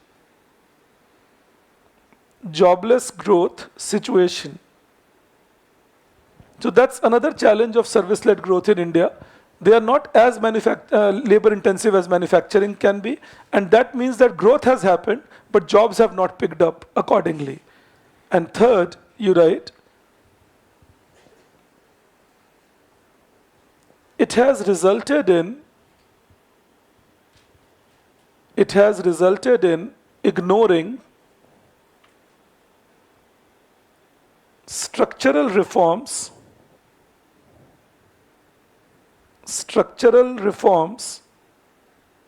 which can promote better quality growth. Structural reforms which can promote better quality growth. Why better quality growth? It will be more inclusive and less inflationary. That is what I mean by better quality growth. More inclusive and less inflationary. So better quality growth due to structural reforms. Now why do we blame service-led growth for ignoring structural reforms? Because every time you ask the governments, I'm using plural, over last 25 odd years, whenever you tell them that we need to do reforms and we need to bring changes, the refrain you get is, no, no, don't worry, we are the fastest growing and we are such a large economy. So we don't talk about the reforms needed, relying on all the laurels we are getting from service-led growth. So when you conclude on this discussion, you will say that service-led growth is important for India, but manufacturing growth is required to assure that growth is equitable and long-term in nature. All right, that is what you will be going. Plus remember, manufacturing growth will not mean there will be no service growth. If manufacturing growth happens in the country, they will demand more insurance, more banking, more trade, more transportation, more software writing, and these are all services which will be demanded and hence can grow. You understand that? So manufacturing growth is not antithetical to service growth. We can have manufacturing growth and that can promote service growth also. But we need to focus on manufacturing growth for more equity, better availability of resource and more stable growth. Do I believe this can stay with us? Okay, आप आज के लिए बस एक heading दे दो so that I'll remember for tomorrow. You write, give a big heading, agriculture, and within that you write, subsidies in Indian agriculture. मैं एक request करूंगा आपसे, कल जब आप आए पढ़ने के लिए, तो जो एग्रीकल्चर बिफोर 91 पढ़े थे, उसको एक बार रीड करके आ जाना. Alright, तुम्हें थोड़ी याददाश्त आ जाएगी कि क्या बातें हुई थी उस वक्त. Alright, just read through it. You don't need to remember anything. किताब की तरह पढ़ लोगे. Yeah, subheading is subsidies in agriculture. Subsidies. Okay, I'll see you tomorrow then, 3 o'clock. Thank you.